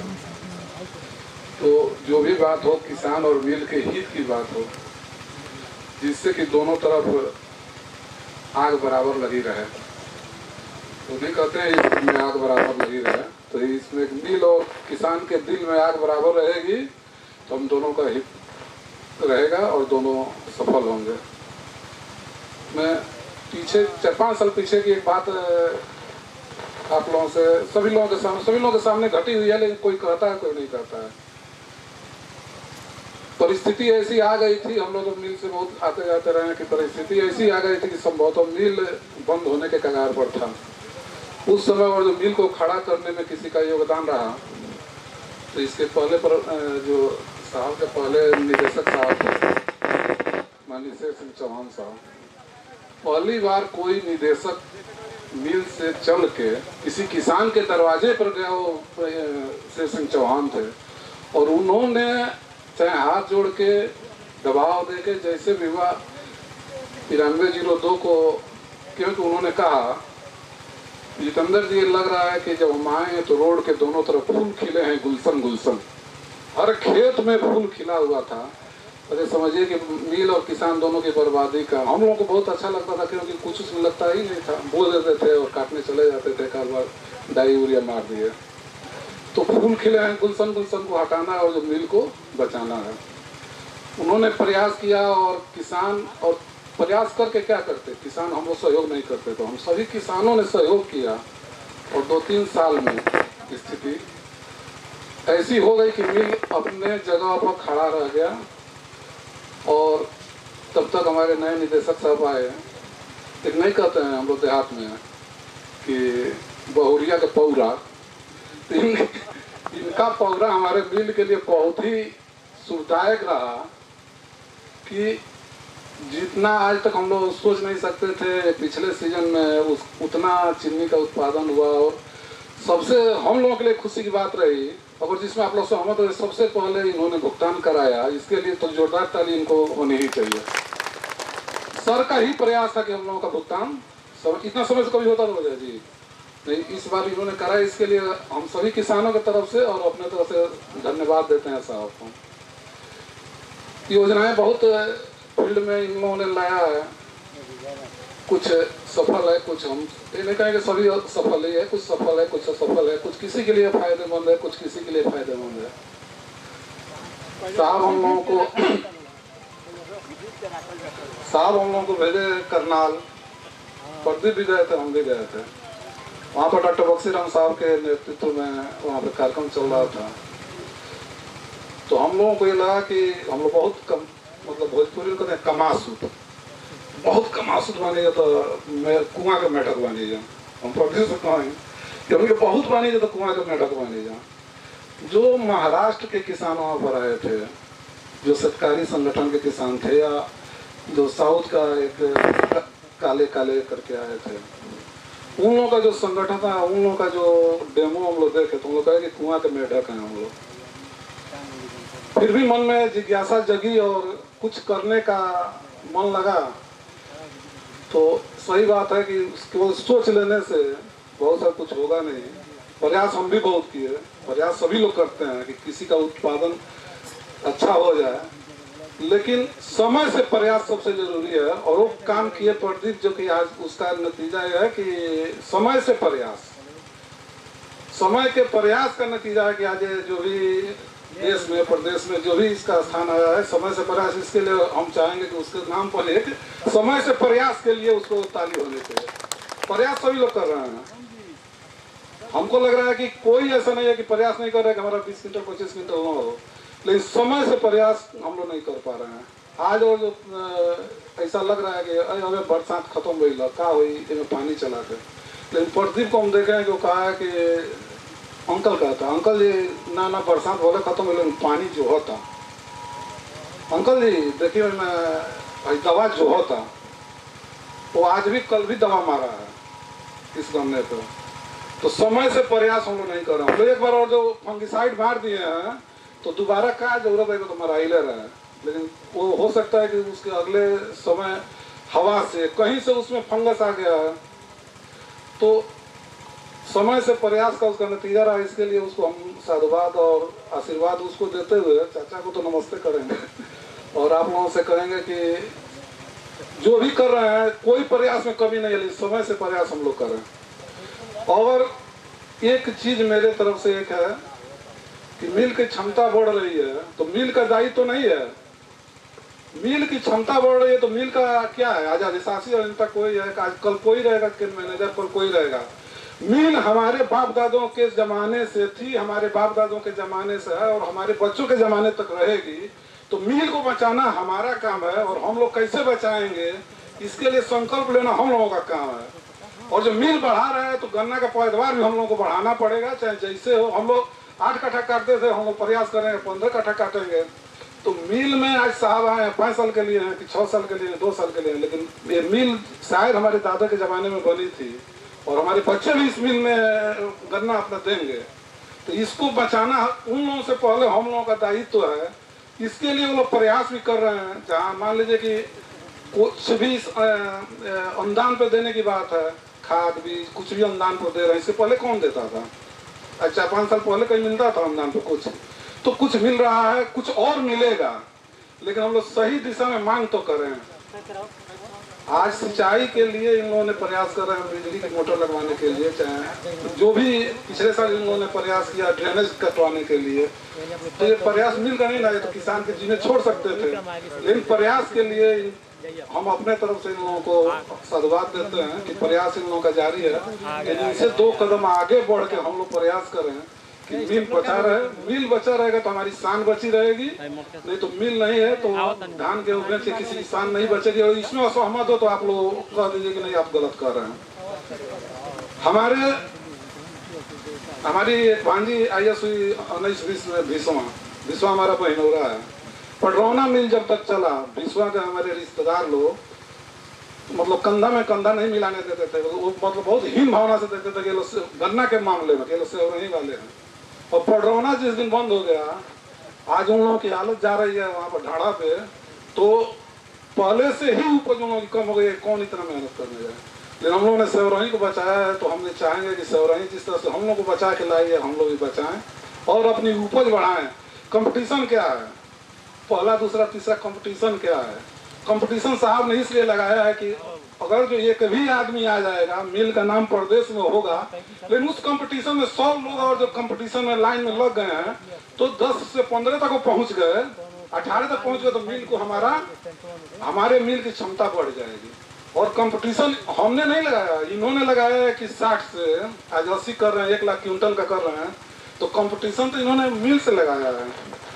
पश्चिमी उत्तर प्रदेशों की जितनी मिलें हैं उससे इन्होंने कंपटीशन लगाया है कि तुम क्यों 1 लाख पेड़ते हो, हम भी 1 लाख पेड़ के दिखा देंगे। उसी क्या रकबा बढ़ेगा भैया? कोई बता दे। रकबा नहीं बढ़ने वाला है गन्ने का। 10% भी बढ़ जाए तो मैं समझ, क्योंकि सभी लोग अपने मैक्सिमम रकबे में गन्ना लगा चुके हैं। अब मिल को बचाना है तो हमको उपज बढ़ाना पड़ेगा। इसके लिए जो भी इन लोगों का प्रयास हो, कुछ ये करें कुछ हम करें, 2 कदम रास्ता कट जाएगा साथ चलते चलते। धन्यवाद। कह दिए, इसके लिए सर आपको तहे दिल से धन्यवाद। अब मैं जो सत्यनारायण कुशवाहा जी के लड़के हैं, प्रदीप कुशवाहा जी, मैं नाती बातों को हमारे परिवार के बीच शेयर करें। यहाँ किसान नहीं आए, ये हमारा परिवार है, हमारे परिवार के बीच शेयर करें, ताकि आप 2400 क्विंटल पैदावार लिए, हम 350 पे हैं, तो कम से कम हम भी कुछ ऊपर चले। तो कम से कम एरिया का नाम, जैसे साहब ने कह दिया कि 2450 से ऊपर ही हमें जाना है, लेकिन हमारा एवरेज पैदावार इसको समझे और अपने खेतों में करें। यहाँ पे आए सभी उपस्थित किसान बंधु और हमारे फैक्ट्री के अधिकारीगणों को मैं हाथों का प्रणाम। मैंने 2012 से पढ़ाई समाप्त करने के बाद से स्टार्ट किया। तो उसके पहले मैं बाबा जी के साथ लगा रहता था, हम दोनों भाई पढ़ाई के पीरियड में भी। लेकिन धीरे धीरे मैंने उसकी, बाबा जी की देन है कि मैंने यही 3.5 फीट या 4 फीट पर उस समय लाए 2011 में। उसके बाद से मैंने धीरे धीरे इसकी सबसे पहले मैं आपकी बुआई के बारे में, जो मैं सबसे पहले डीप प्लाव करता हूँ, उसके बाद से ट्रेंच गहरी जुताई, उसके बाद से ऑर्गेनिक मैन्योर जो होता है, गोबर की खाद, वो से जुताई करने के बाद से उसके बाद से रेजर, उसके बाद से मार्किंग लगा के करने की बुआई एक समान, उसके बाद से समय समय के मतलब जो देख रेख है वो करता हूँ। और जो मैंने इसको देखा है 2-3 साल से कि इसकी उपज जो है उसको कैसे लिया जाए, तो धीरे धीरे मैंने उसको पौधे को मतलब लाइनों को गिन के उसको मतलब प्रयोग करने लगा 2-3 साल। और जो इसके सबसे बड़ा श्रेय जाता है हमारे साई जी को जाता है कि इन्होंने ही मुझे प्रेरित किया कि नहीं आप कर सकते हो। तो जो 24 से 50 लाने के लिए मैंने 3 साल से उसको मतलब मेहनत किया। तो उसके बारे में मैं हर साल उसको अपने आप से क्राप कटिंग में खुद करवाता था और इनको ही बुलाकर मैं क्राप कटिंग अपने हिसाब से मतलब मैं करता। रेगुलर मैं 3 वर्षों के बाद से मैंने देखा कि हाँ इस बार मेरा उत्पादन मतलब इतना आने वाला है। मैंने सर से बता दिया था कि इस बार मेरा उत्पादन 24 या 25 के बीच में आने वाला है। इसमें मैंने फसली में मैंने आलू लिया था जो लगभग 5 कुंटल के आसपास कट्ठा में निकलता। मैं पहले भी जो आलू की खेती करता हूँ वो बेड पर ही करता हूँ, चाहे उसमें गन्ना लगे या ना लगे, उत्पादन उतना ही आता है जितना कि आप आलू लगाएंगे, गन्ना लगाएंगे फसली में या ना लगाएं, उतना ही उत्पादन आएगा। तो उसकी वैरायटी थी कुफरी और ऊन लगी हुई थी। और जो इस समय जो लगाता है उसमें मूली रहता है और भिंडी और लहसुन उसमें इस समय लगता है। जो हमारा जो क्या है जो उसका खर्च होता है वो आसपास वो निकल आता है। और गन्ना जो है वो लगभग फ्री ऑफ कॉस्ट मतलब होता है। बस अपना शेयर करिए और किसान भाई को बताइए। तो इसकी दूरी 4.5 बाई और 1.5 फीट थी जो मार्किंग लगा कर मैंने इसको बोया था। जैसे उससे कि हमारी तो ये संख्या निर्धारित हो जाती है कि हमारे खेत में इतना गन्ना है, हमको इतना मतलब लेना है। तो मैंने इसको एकड़ में 10,000 का पौधा का मैंने टारगेट रखा था कि हमको 10,000 लेना है। तो 40,000 तो मतलब हमको फैक्ट्री में जो गन्ना भेजना है उसको 40,000 हमको चाहिए, तभी हम 1000 कुंटल उसका पैदावार ले सकते हैं, अन्यथा इसको नहीं लिया जा सकता है। आप 40,000 से कम रहेगा, 40,000 1.5 kg का आएगा तो 6 से और 2.5 किलो तो लगभग वही 800,000 आ जाएगा।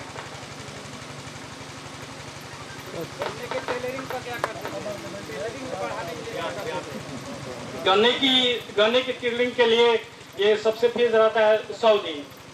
अगर हम 100 दिन में अगर नहीं कर पाए तो टिल्लिंग बाद में नहीं है। टिल्लिंग फेज जब समाप्त हो जाएगी तो हम गन्ना के उत्पादन नहीं ले सकते। इसके लिए 3 बार उसकी निराई और उसके बाद से नाइट्रोजन और आप कैल्शियम का प्रयोग कर सकते हैं।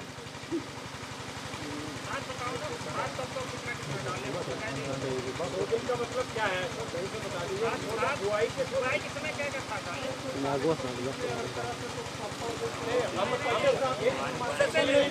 नहीं बता रहे हैं।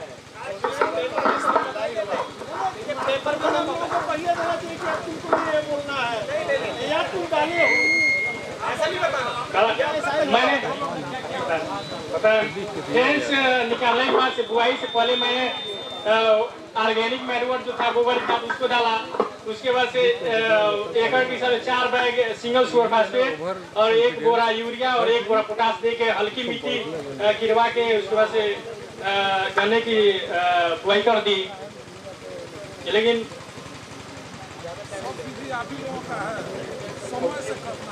और सबसे मेन बात जो अंकल जी ने कहा है उनको बहुत धन्यवाद की मेन टाइमिंग है।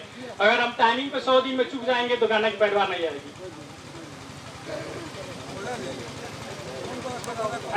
ऐसा है कि खेत में काम करना बोलने में मंच पर थोड़ा दिक्कत हो जाती है।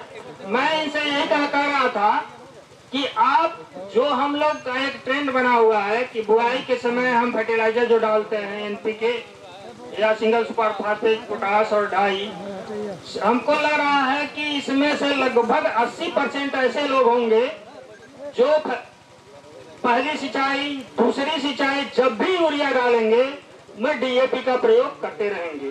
हमको अपने खर्चे पर भी ध्यान देना है, जबकि डीएपी और पोटास का सबसे मेन रोल है कि वह जमीन में एक बार डाल दिया जाए। इसके बाद जब जरूरत हो तो आप यूरिया केवल दे सकते हैं। हम लोग खर्चा पर खर्चा फलाने डाई डाल दिए और सिंगल सुपर फास्फेट डाल दिए, पोटास डाल दिए। इसके खेत में जो बोया गया था एक बार डाला गया था। अगर उसकी आवश्यकता लगी, अगर उत्पादन किसी चीज को हमको बढ़ाना है, जैसे वैज्ञानिक लोग कह देते हैं कि आपको यूरिया इतना, फास्फोरस इतना, पोटास इतना आपको खेत में डालना है, वो एक सीमित उत्पादन के लिए है। अगर आपको उत्पादन अगर 2400 कुंटल लेना है, अगर जर्सी गाय से दूध अधिक लेना है तो देसी गाय को कितना खिलाएंगे तो क्या दूध जर्सी के बराबर देगी? लेकिन दाने को अगर उत्पादन आपको बढ़ाना है तो उसका देख रेख करना पड़ेगा। तो इन्होंने हमेशा अपना ध्यान रखा कि जब भी आवश्यकता इनको लगी कि इसमें पोटास का है तो उसने जमीन में नहीं दिए, इन्होंने उसका घोल बनाया और उसका स्प्रे करते रहे, जिससे लागत भी कम लगा है आपका और इनका उत्पादन भी बढ़ा। अपने लागत को भी ध्यान रखिए। बायो कंपोस्ट के लिए हम लोग कहते हैं पहले हर आदमी क्या करता था, जैसे मिट्टी पलट के लिए साहब अभी बोल रहे थे कि पहले इतने लोग बैठे हुए हैं, कोई अगर कहे कि जिसके घर लोहिया हल नहीं हुआ करता था, होता था कि नहीं सबके घर लोहिया हल? सब लोग पहले मिट्टी पलटते थे, सबके घर पशु हुआ करते थे जो खेतों में ले जाकर के खाद डाल करके और करते थे।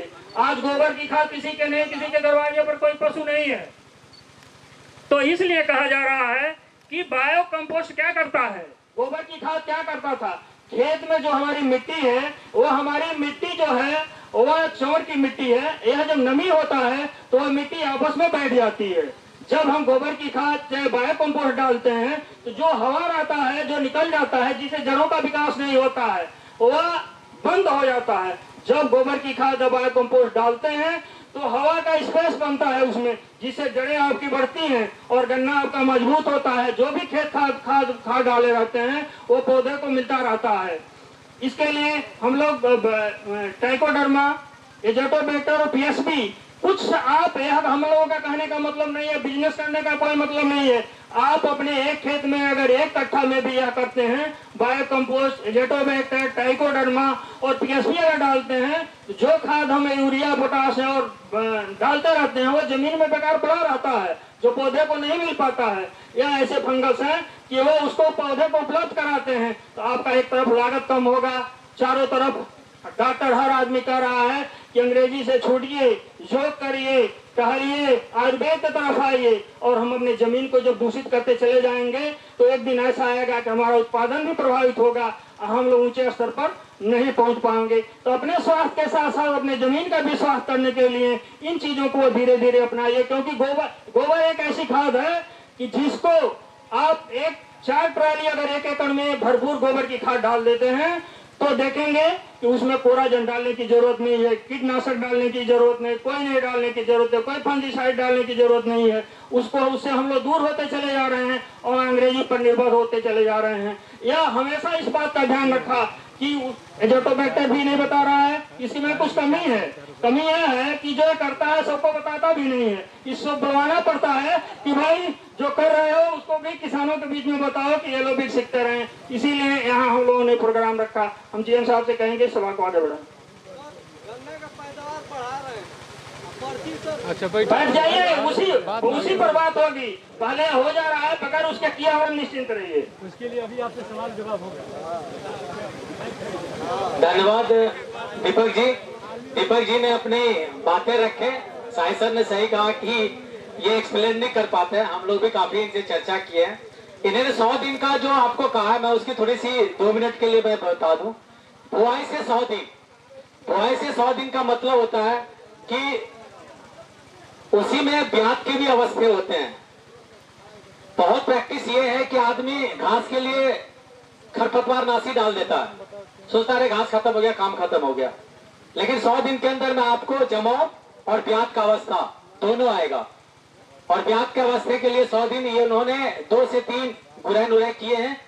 और इन्होंने पानी और नमी खेत को सूखने भी नहीं दिए और न ज्यादा नमी दिए, क्योंकि ब्याज के लिए आपको भी पता है कि ना नमी की ज्यादा जरूरत होती है और ना ज्यादा पानी की जरूरत होती है, ना ज्यादा सूखे की जरूरत है। तो उन्होंने इस चीज को ध्यान रखा। और जब 4-5 पत्ती हो गया, 6 पत्ती, उनके बाद साई सर ने जैसे कहा, इन्होंने जो हम बोरी में भर के डालते हैं, उन्होंने इसे किलो में भर के डाले। इन्होंने स्प्रे किया, इन्होंने छिड़काव किए, उन्होंने अपना लागत इसलिए बचाए। और इसी तरह से उनका ये कहानी है, इनका इतिहास है। अब इसी क्रम में मैं अपने अधिशासी निदेशक महोदय से आग्रह करूंगा कि अपने मार्गदर्शन दें।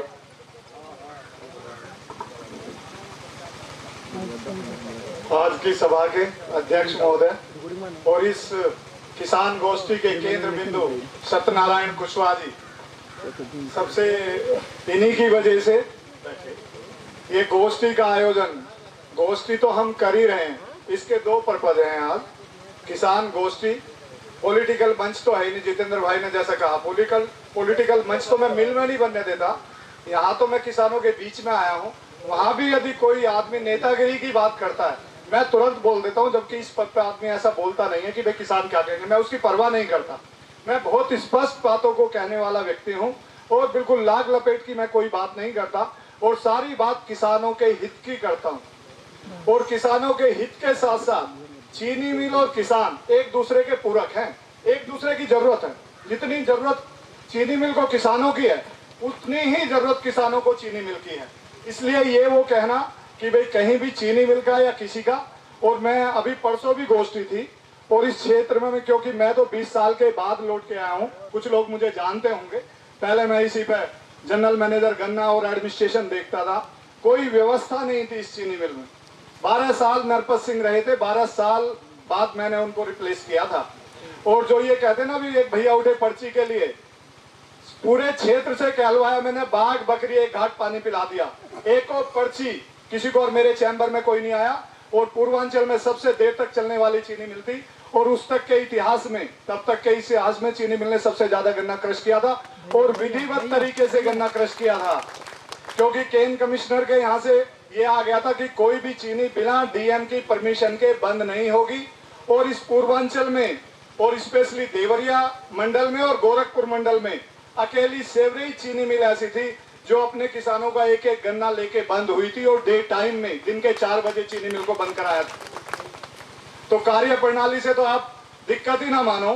2 बातें कहूंगा मैं अभी जो बातें चल रही हैं आज का यहाँ कराने का पर्पज मेरा ये था कि किसान भाई देखें, आप ही में से बहुत गर्व की बात है, बहुत ही अपने आप को गौरवान्वित किया, डिस्ट्रिक्ट कुशीनगर को किया, पूरे पूर्वांचल को किया और प्रदेश को किया।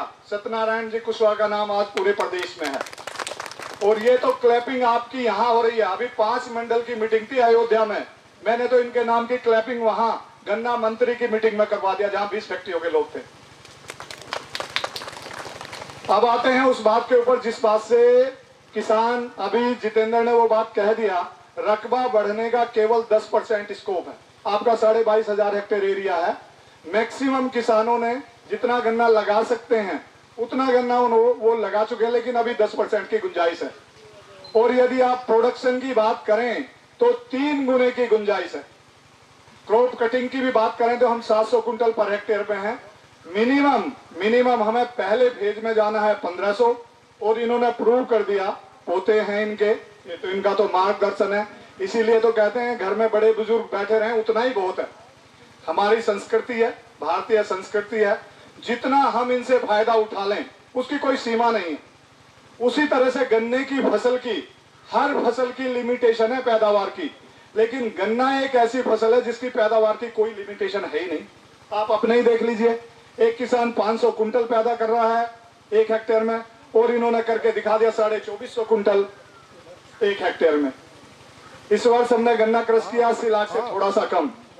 आने वाले सीजन का ही हमारा लक्ष्य 1 करोड़ का, मिलेगा कितना वो अलग बात है।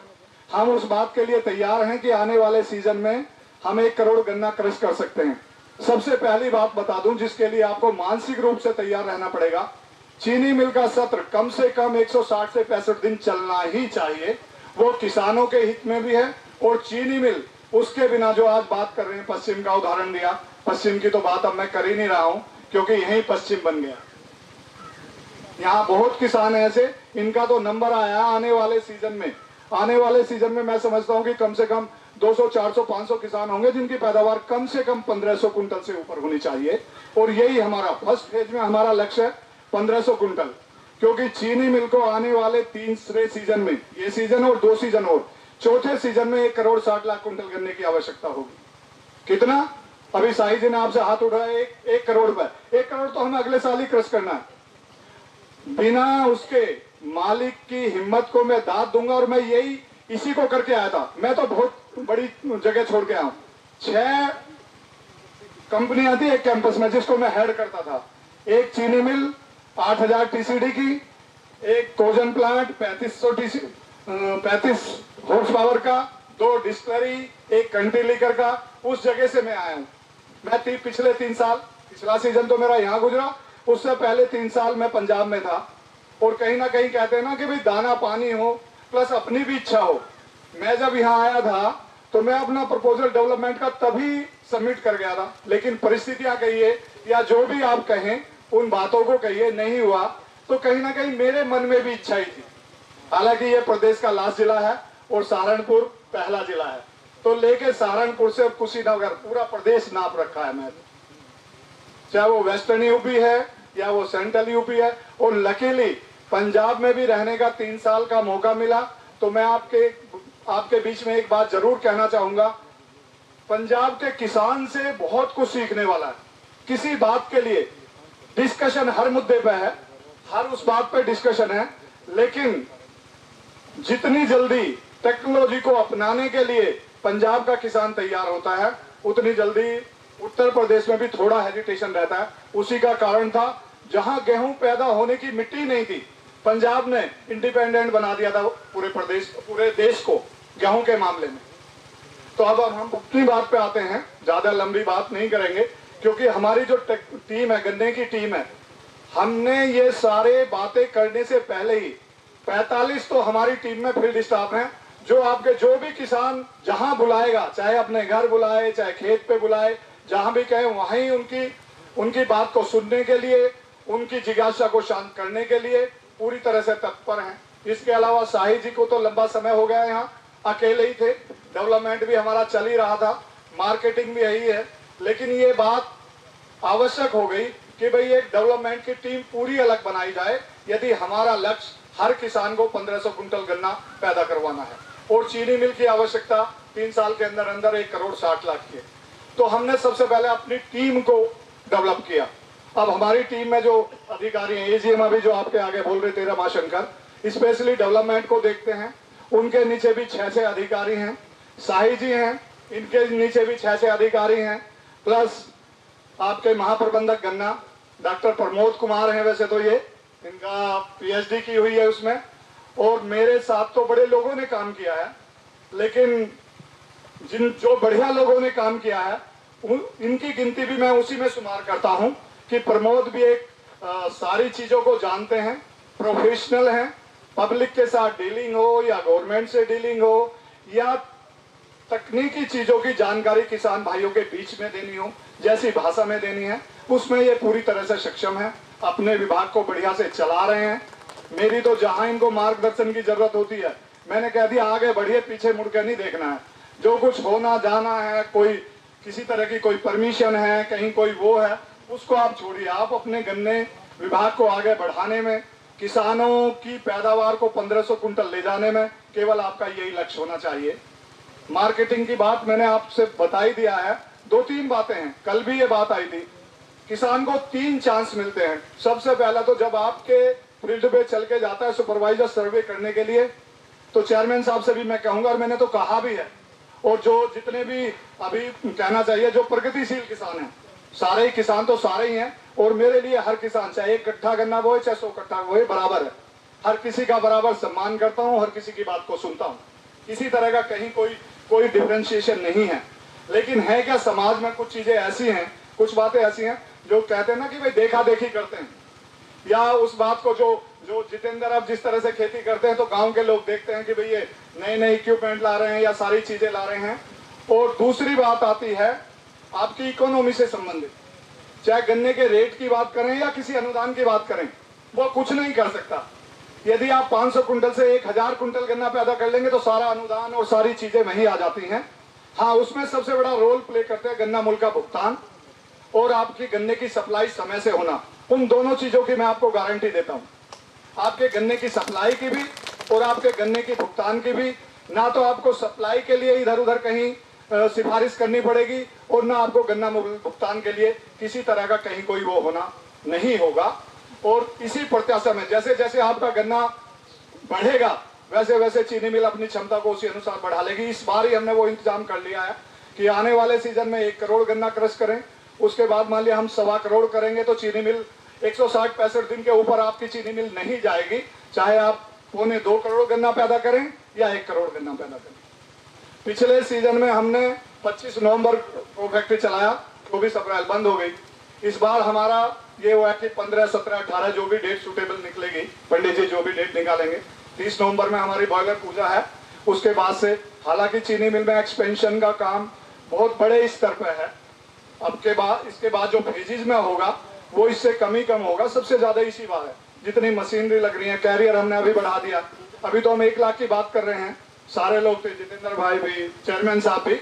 अभी हमने चीनी मिल को बढ़ाने से पहले परमिशन लेनी पड़ती है, उसमें भी पब्लिक के लोग भी रहते हैं, गवर्नमेंट के भी रहते हैं, पोल्यूशन वाले भी रहते हैं। तो हमें परमिशन तो 1,20,000 की मिल चुकी है। इस चीनी मिल को हम इसका क्षमता का विस्तारीकरण 1,20,000 कुंटल तक कर सकते हैं। लेकिन पहले फेज में 80,000, दूसरे में 1 लाख, और यदि आप लोगों ने ठान लिया कि भाई हम तो 2 करोड़ गन्ना क्रश कराएंगे, जिस दिन ये आश्वासन आप लोग दे देंगे उसी दिन चीनी मिल की क्षमता 1,20,000 हो जाएगी। उसमें किसी तरह की कहीं कोई दिक्कत है ही नहीं। मालिक को अप्रिशिएट करना पड़ेगा अपने संसाधन से। जो भी चीनी का आज की डेट में रेट हो रहा है 3900, 4000 के बाद हमने चीनी बेची 3500 में, 3600 में। हमने कहीं भी कोताही ये नहीं करी कि भाई हम चीनी मिल को रोक लें और भुगतान को डिले करें। इस बात के लिए मैं तो व्यवस्थाएं देखता हूँ, आपके बीच में और मालिक के बीच में एक कड़ी हूँ।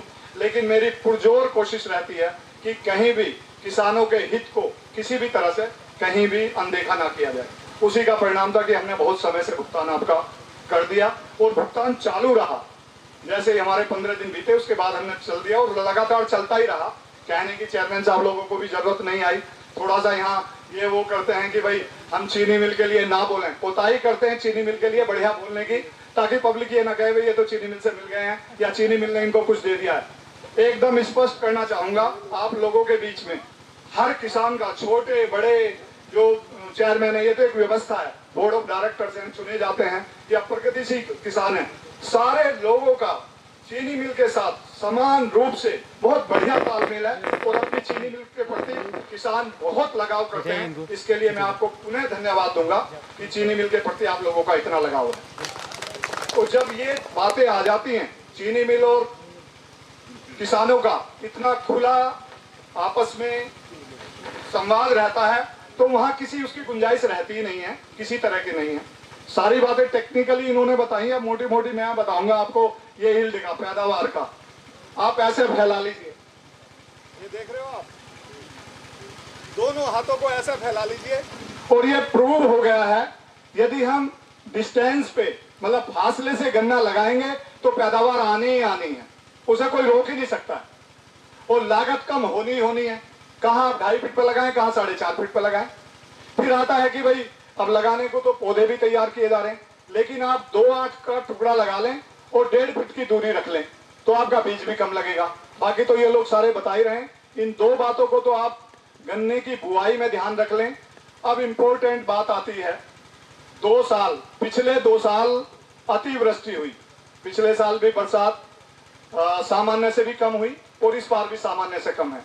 उन 2 सालों के परिणाम में ये हुआ कि भाई जितनी भी ड्रेन्स थी उसमें किसानों का भी सहयोग रहा, प्लस जो भी पॉलिटिकल लोग हैं उनका भी रहा, जो अगुवाई करते हैं समाज में उनका भी रहा, प्लस चीनी मिल तो अपने प्रयास में लगी रही। वो आप लोगों से जितना प्रोत्साहन मिलता है तो चीनी मिल और दुगने तरीके से अपने काम को करती है। प्लस अप्रिशिएट करूंगा मैं जो कमिश्नर साहब रह गए हैं गोरखपुर में, उन्होंने इस चीज को बड़ा, कहते हैं ना कि भाई अधिकारी का अपना अपना कार्य प्रणाली होती है, अपनी अपनी काम कराने का तरीका रहता है। उन्होंने इस काम को बहुत ही बढ़िया तरीके से कराया, नोडल ऑफिसर बना दिए उन्होंने हर उसके, जिसके परिणाम स्वरूप ये हुआ कि हमारे चीनी मिल क्षेत्र में, आपके पूरे क्षेत्र में सारी ड्रेन साफ हो गई।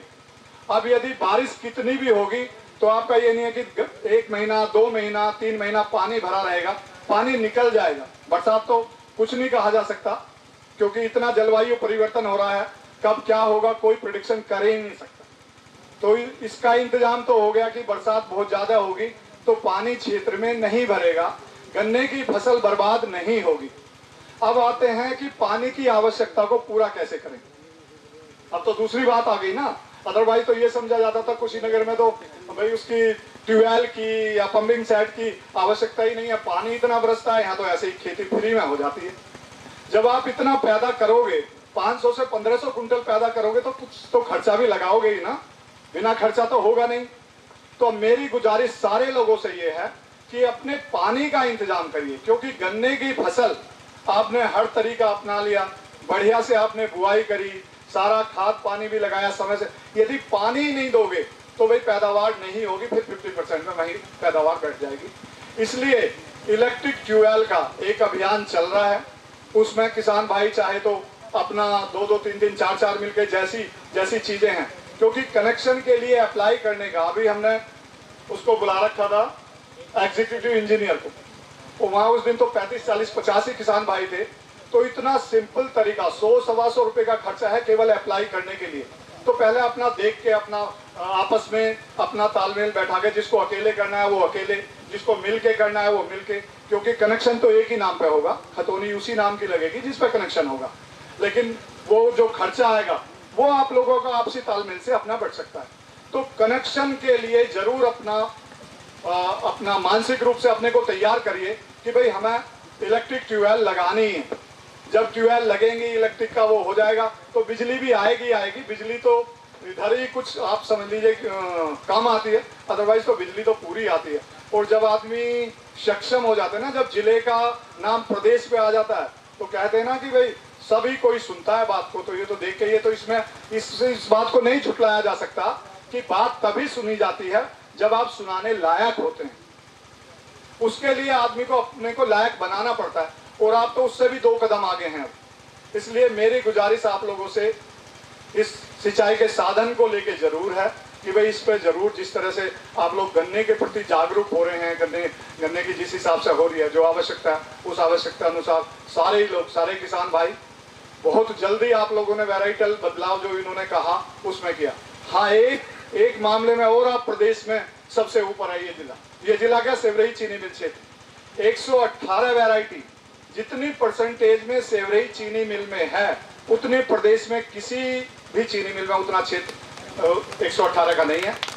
और सबसे बढ़िया बात यह है, वो चाहे आप बिहार ले लीजिए, चाहे यूपी ले लो या आगे पंजाब ले लीजिए, जितना परफॉर्मेंस 118 का हमारे चीनी मिल क्षेत्र में बढ़िया है, ये किसानों की मेहनत ही है, समय से वैरायटी आ गई, उतना और कहीं बढ़िया नहीं है।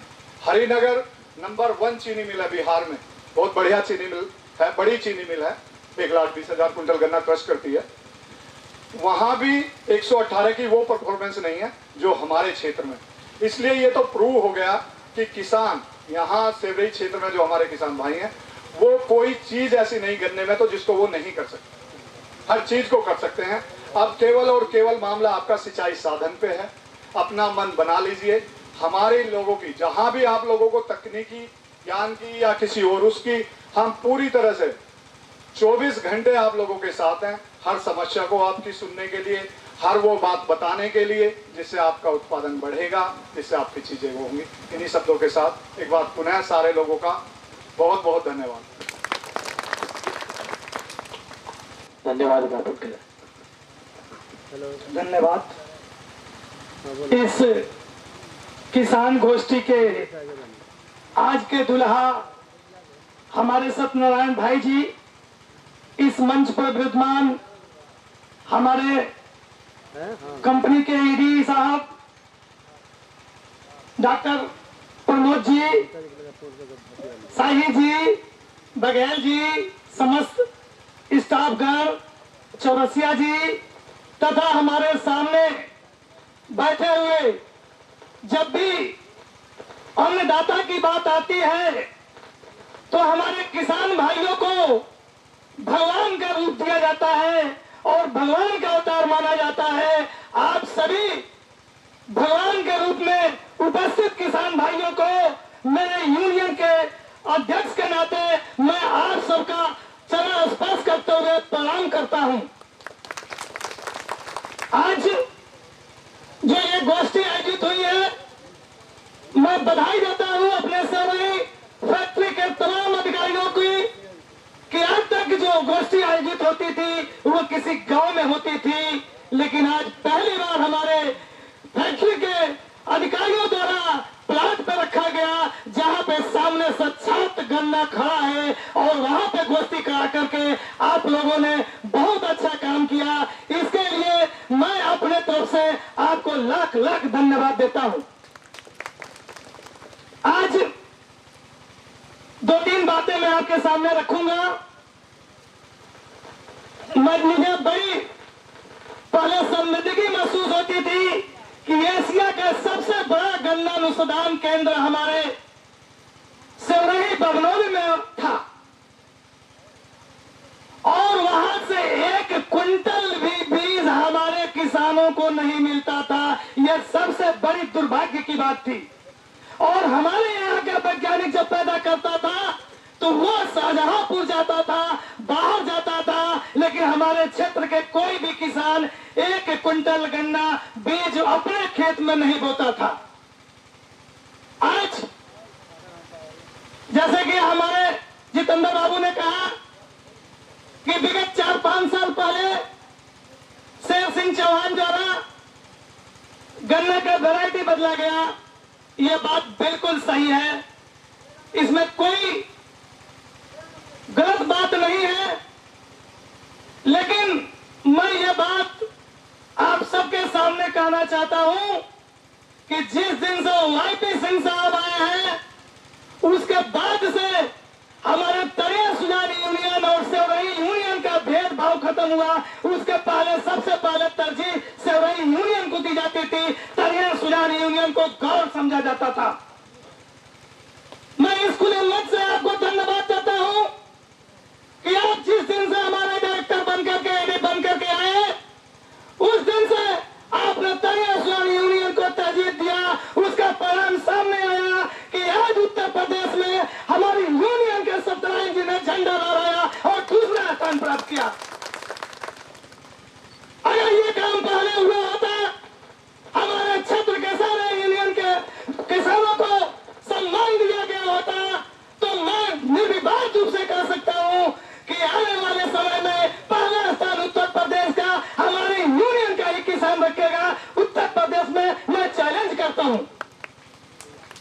आप सभी लोग नए तकनीकी के साथ खेती कर रहे हैं और इसमें एक बहुत बड़ी बात है जो हमारे अधिकारी कर्मचारीगण आपको बहुत कुछ बताए, लेकिन एक बात वो शायद भूल गए कि पैदावार लेने के लिए सबसे बड़ी चीज होती है गन्ना की बधाई।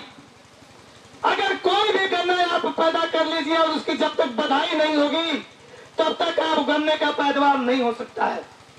और इसके लिए मेरठ से बाहर से जो हमारे लेबर आए हुए हैं, जिस भी किसान भाइयों को लेबर की आवश्यकता हो, हमारे जो है फैक्ट्री के प्रबंध निदेशक से निवेदन है कि वो लोग जो है भेजें और गन्ने की बधाई करवाएं ताकि पैदावार हमारी बढ़े।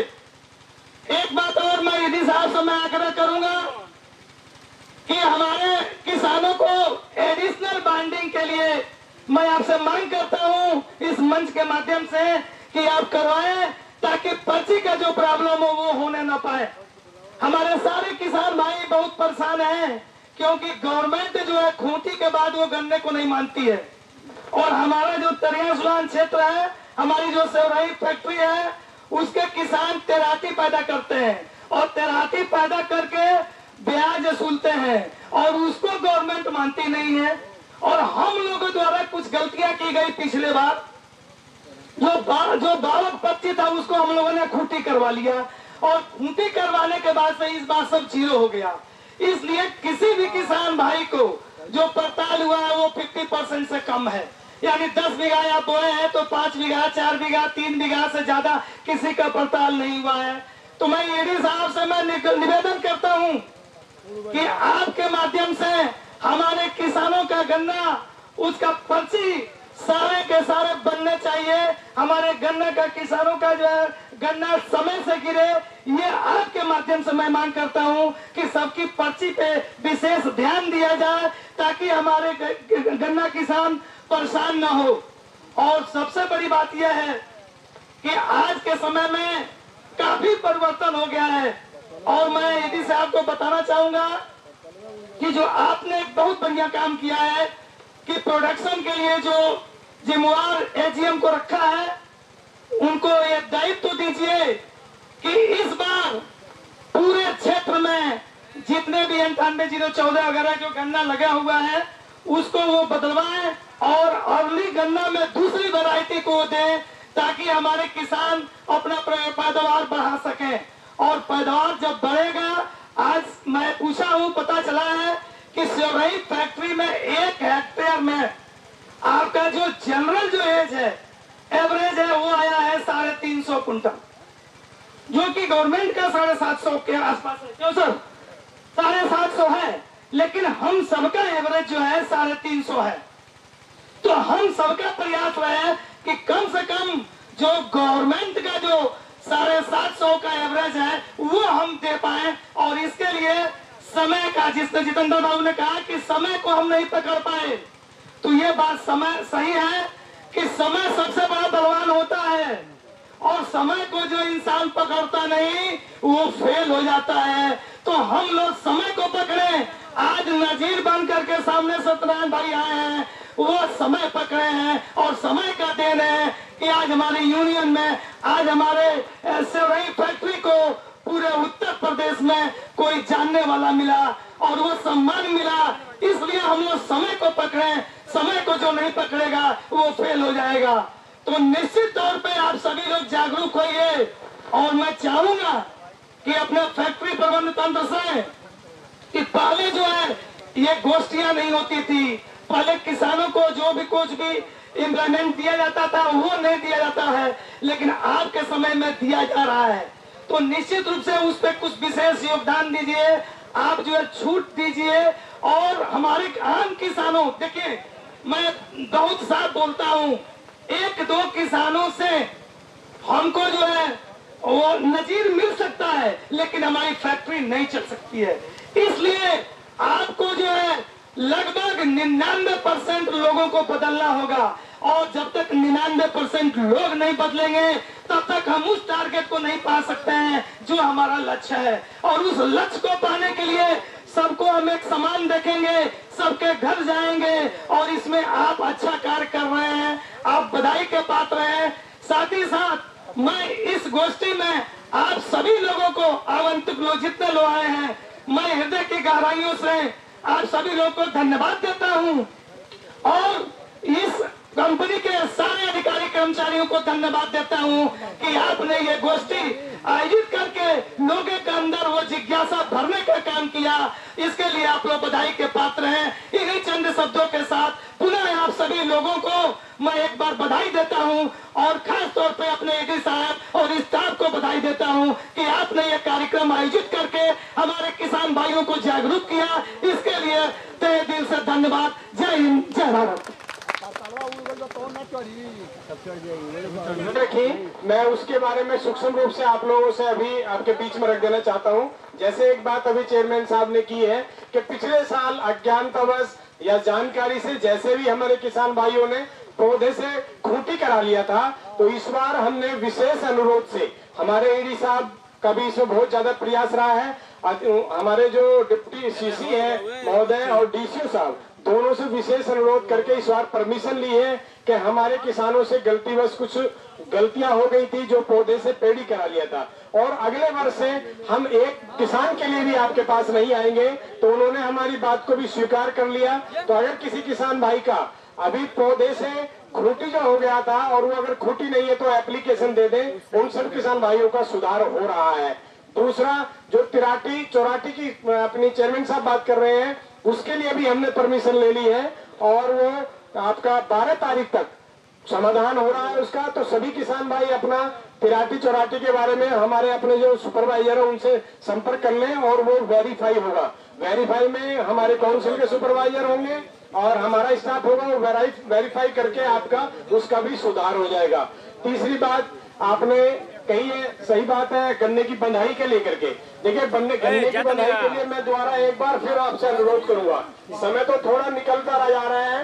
जो गन्ना उसके लिए लेबर की व्यवस्था चीनी मिल द्वारा भी की जा रही है और अपनी लोकल व्यवस्था भी हमने की हुई है लेबर की, तो वो व्यवस्था भी हम लोग कर देंगे। और रही बात एडिशनल बॉन्डिंग की, तो मैं अपने अधिशासी निदेशक महोदय की तरफ से आपको आश्वस्त करना चाहूंगा कि जरूर हम रिक्वेस्ट करेंगे डीसीओ डिप्टी सीसी महोदय से कि हमारे किसानों की एडिशनल बॉन्डिंग भी थोड़ी जो भी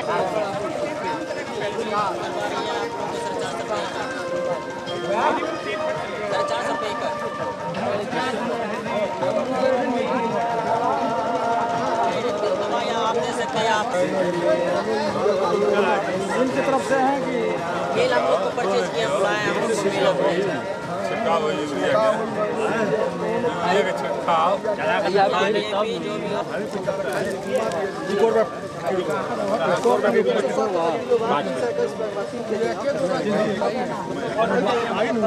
फुर्सत ना मिले मान लीजिए हमारे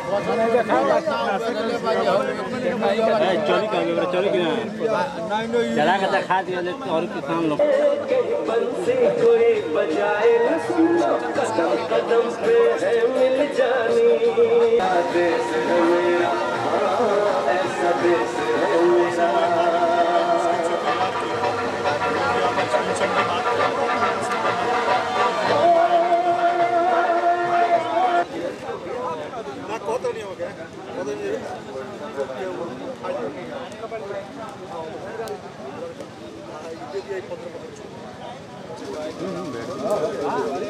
देखते हम लोग कैसे होता है।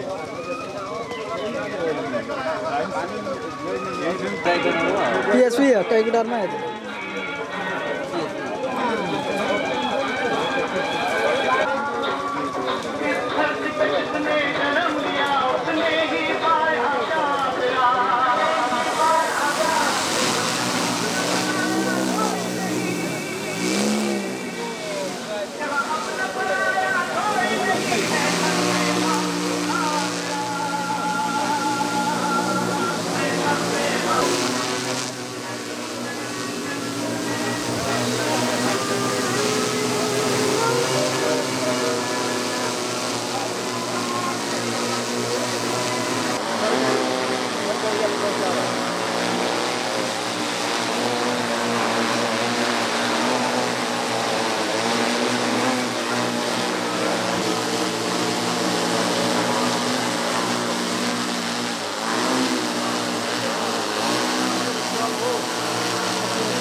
अरे कहाँ भेजे, आप तो भेज ही नहीं रहे। देखिए इसका तो है बहुत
छोटा छोटा जो है मानसून प्लांटिंग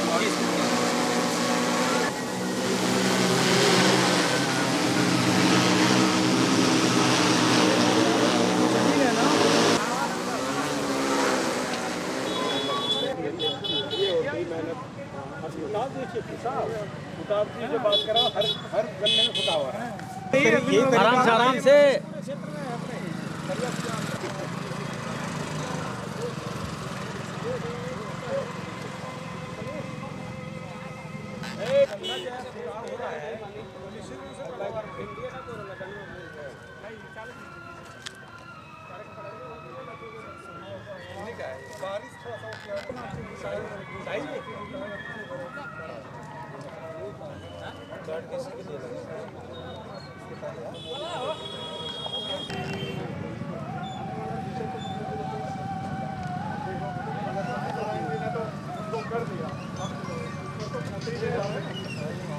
इतना ज़्यादा मिक्सचर है, सबसे नुकसानदेह और वो करने का वो है। तो सबसे ज़रूरी है सीड की प्योरिटी, सबसे ज़रूरी है सीड प्योरिटी। बिल्कुल सही आ जाइए जी आइए इधर भाई सबका आ जाए साही जी, अरे महाराज जी दौड़ में रुआ असली किंग मेकर हो रहे हैं। जागरूक करने में तो बहुत योगदान है। सबसे हम लोग का डॉक्टर साहब का योगदान है कि डॉक्टर साहब देखिए अब वही बात, देखो भाई बहनों को क्या क्या है सब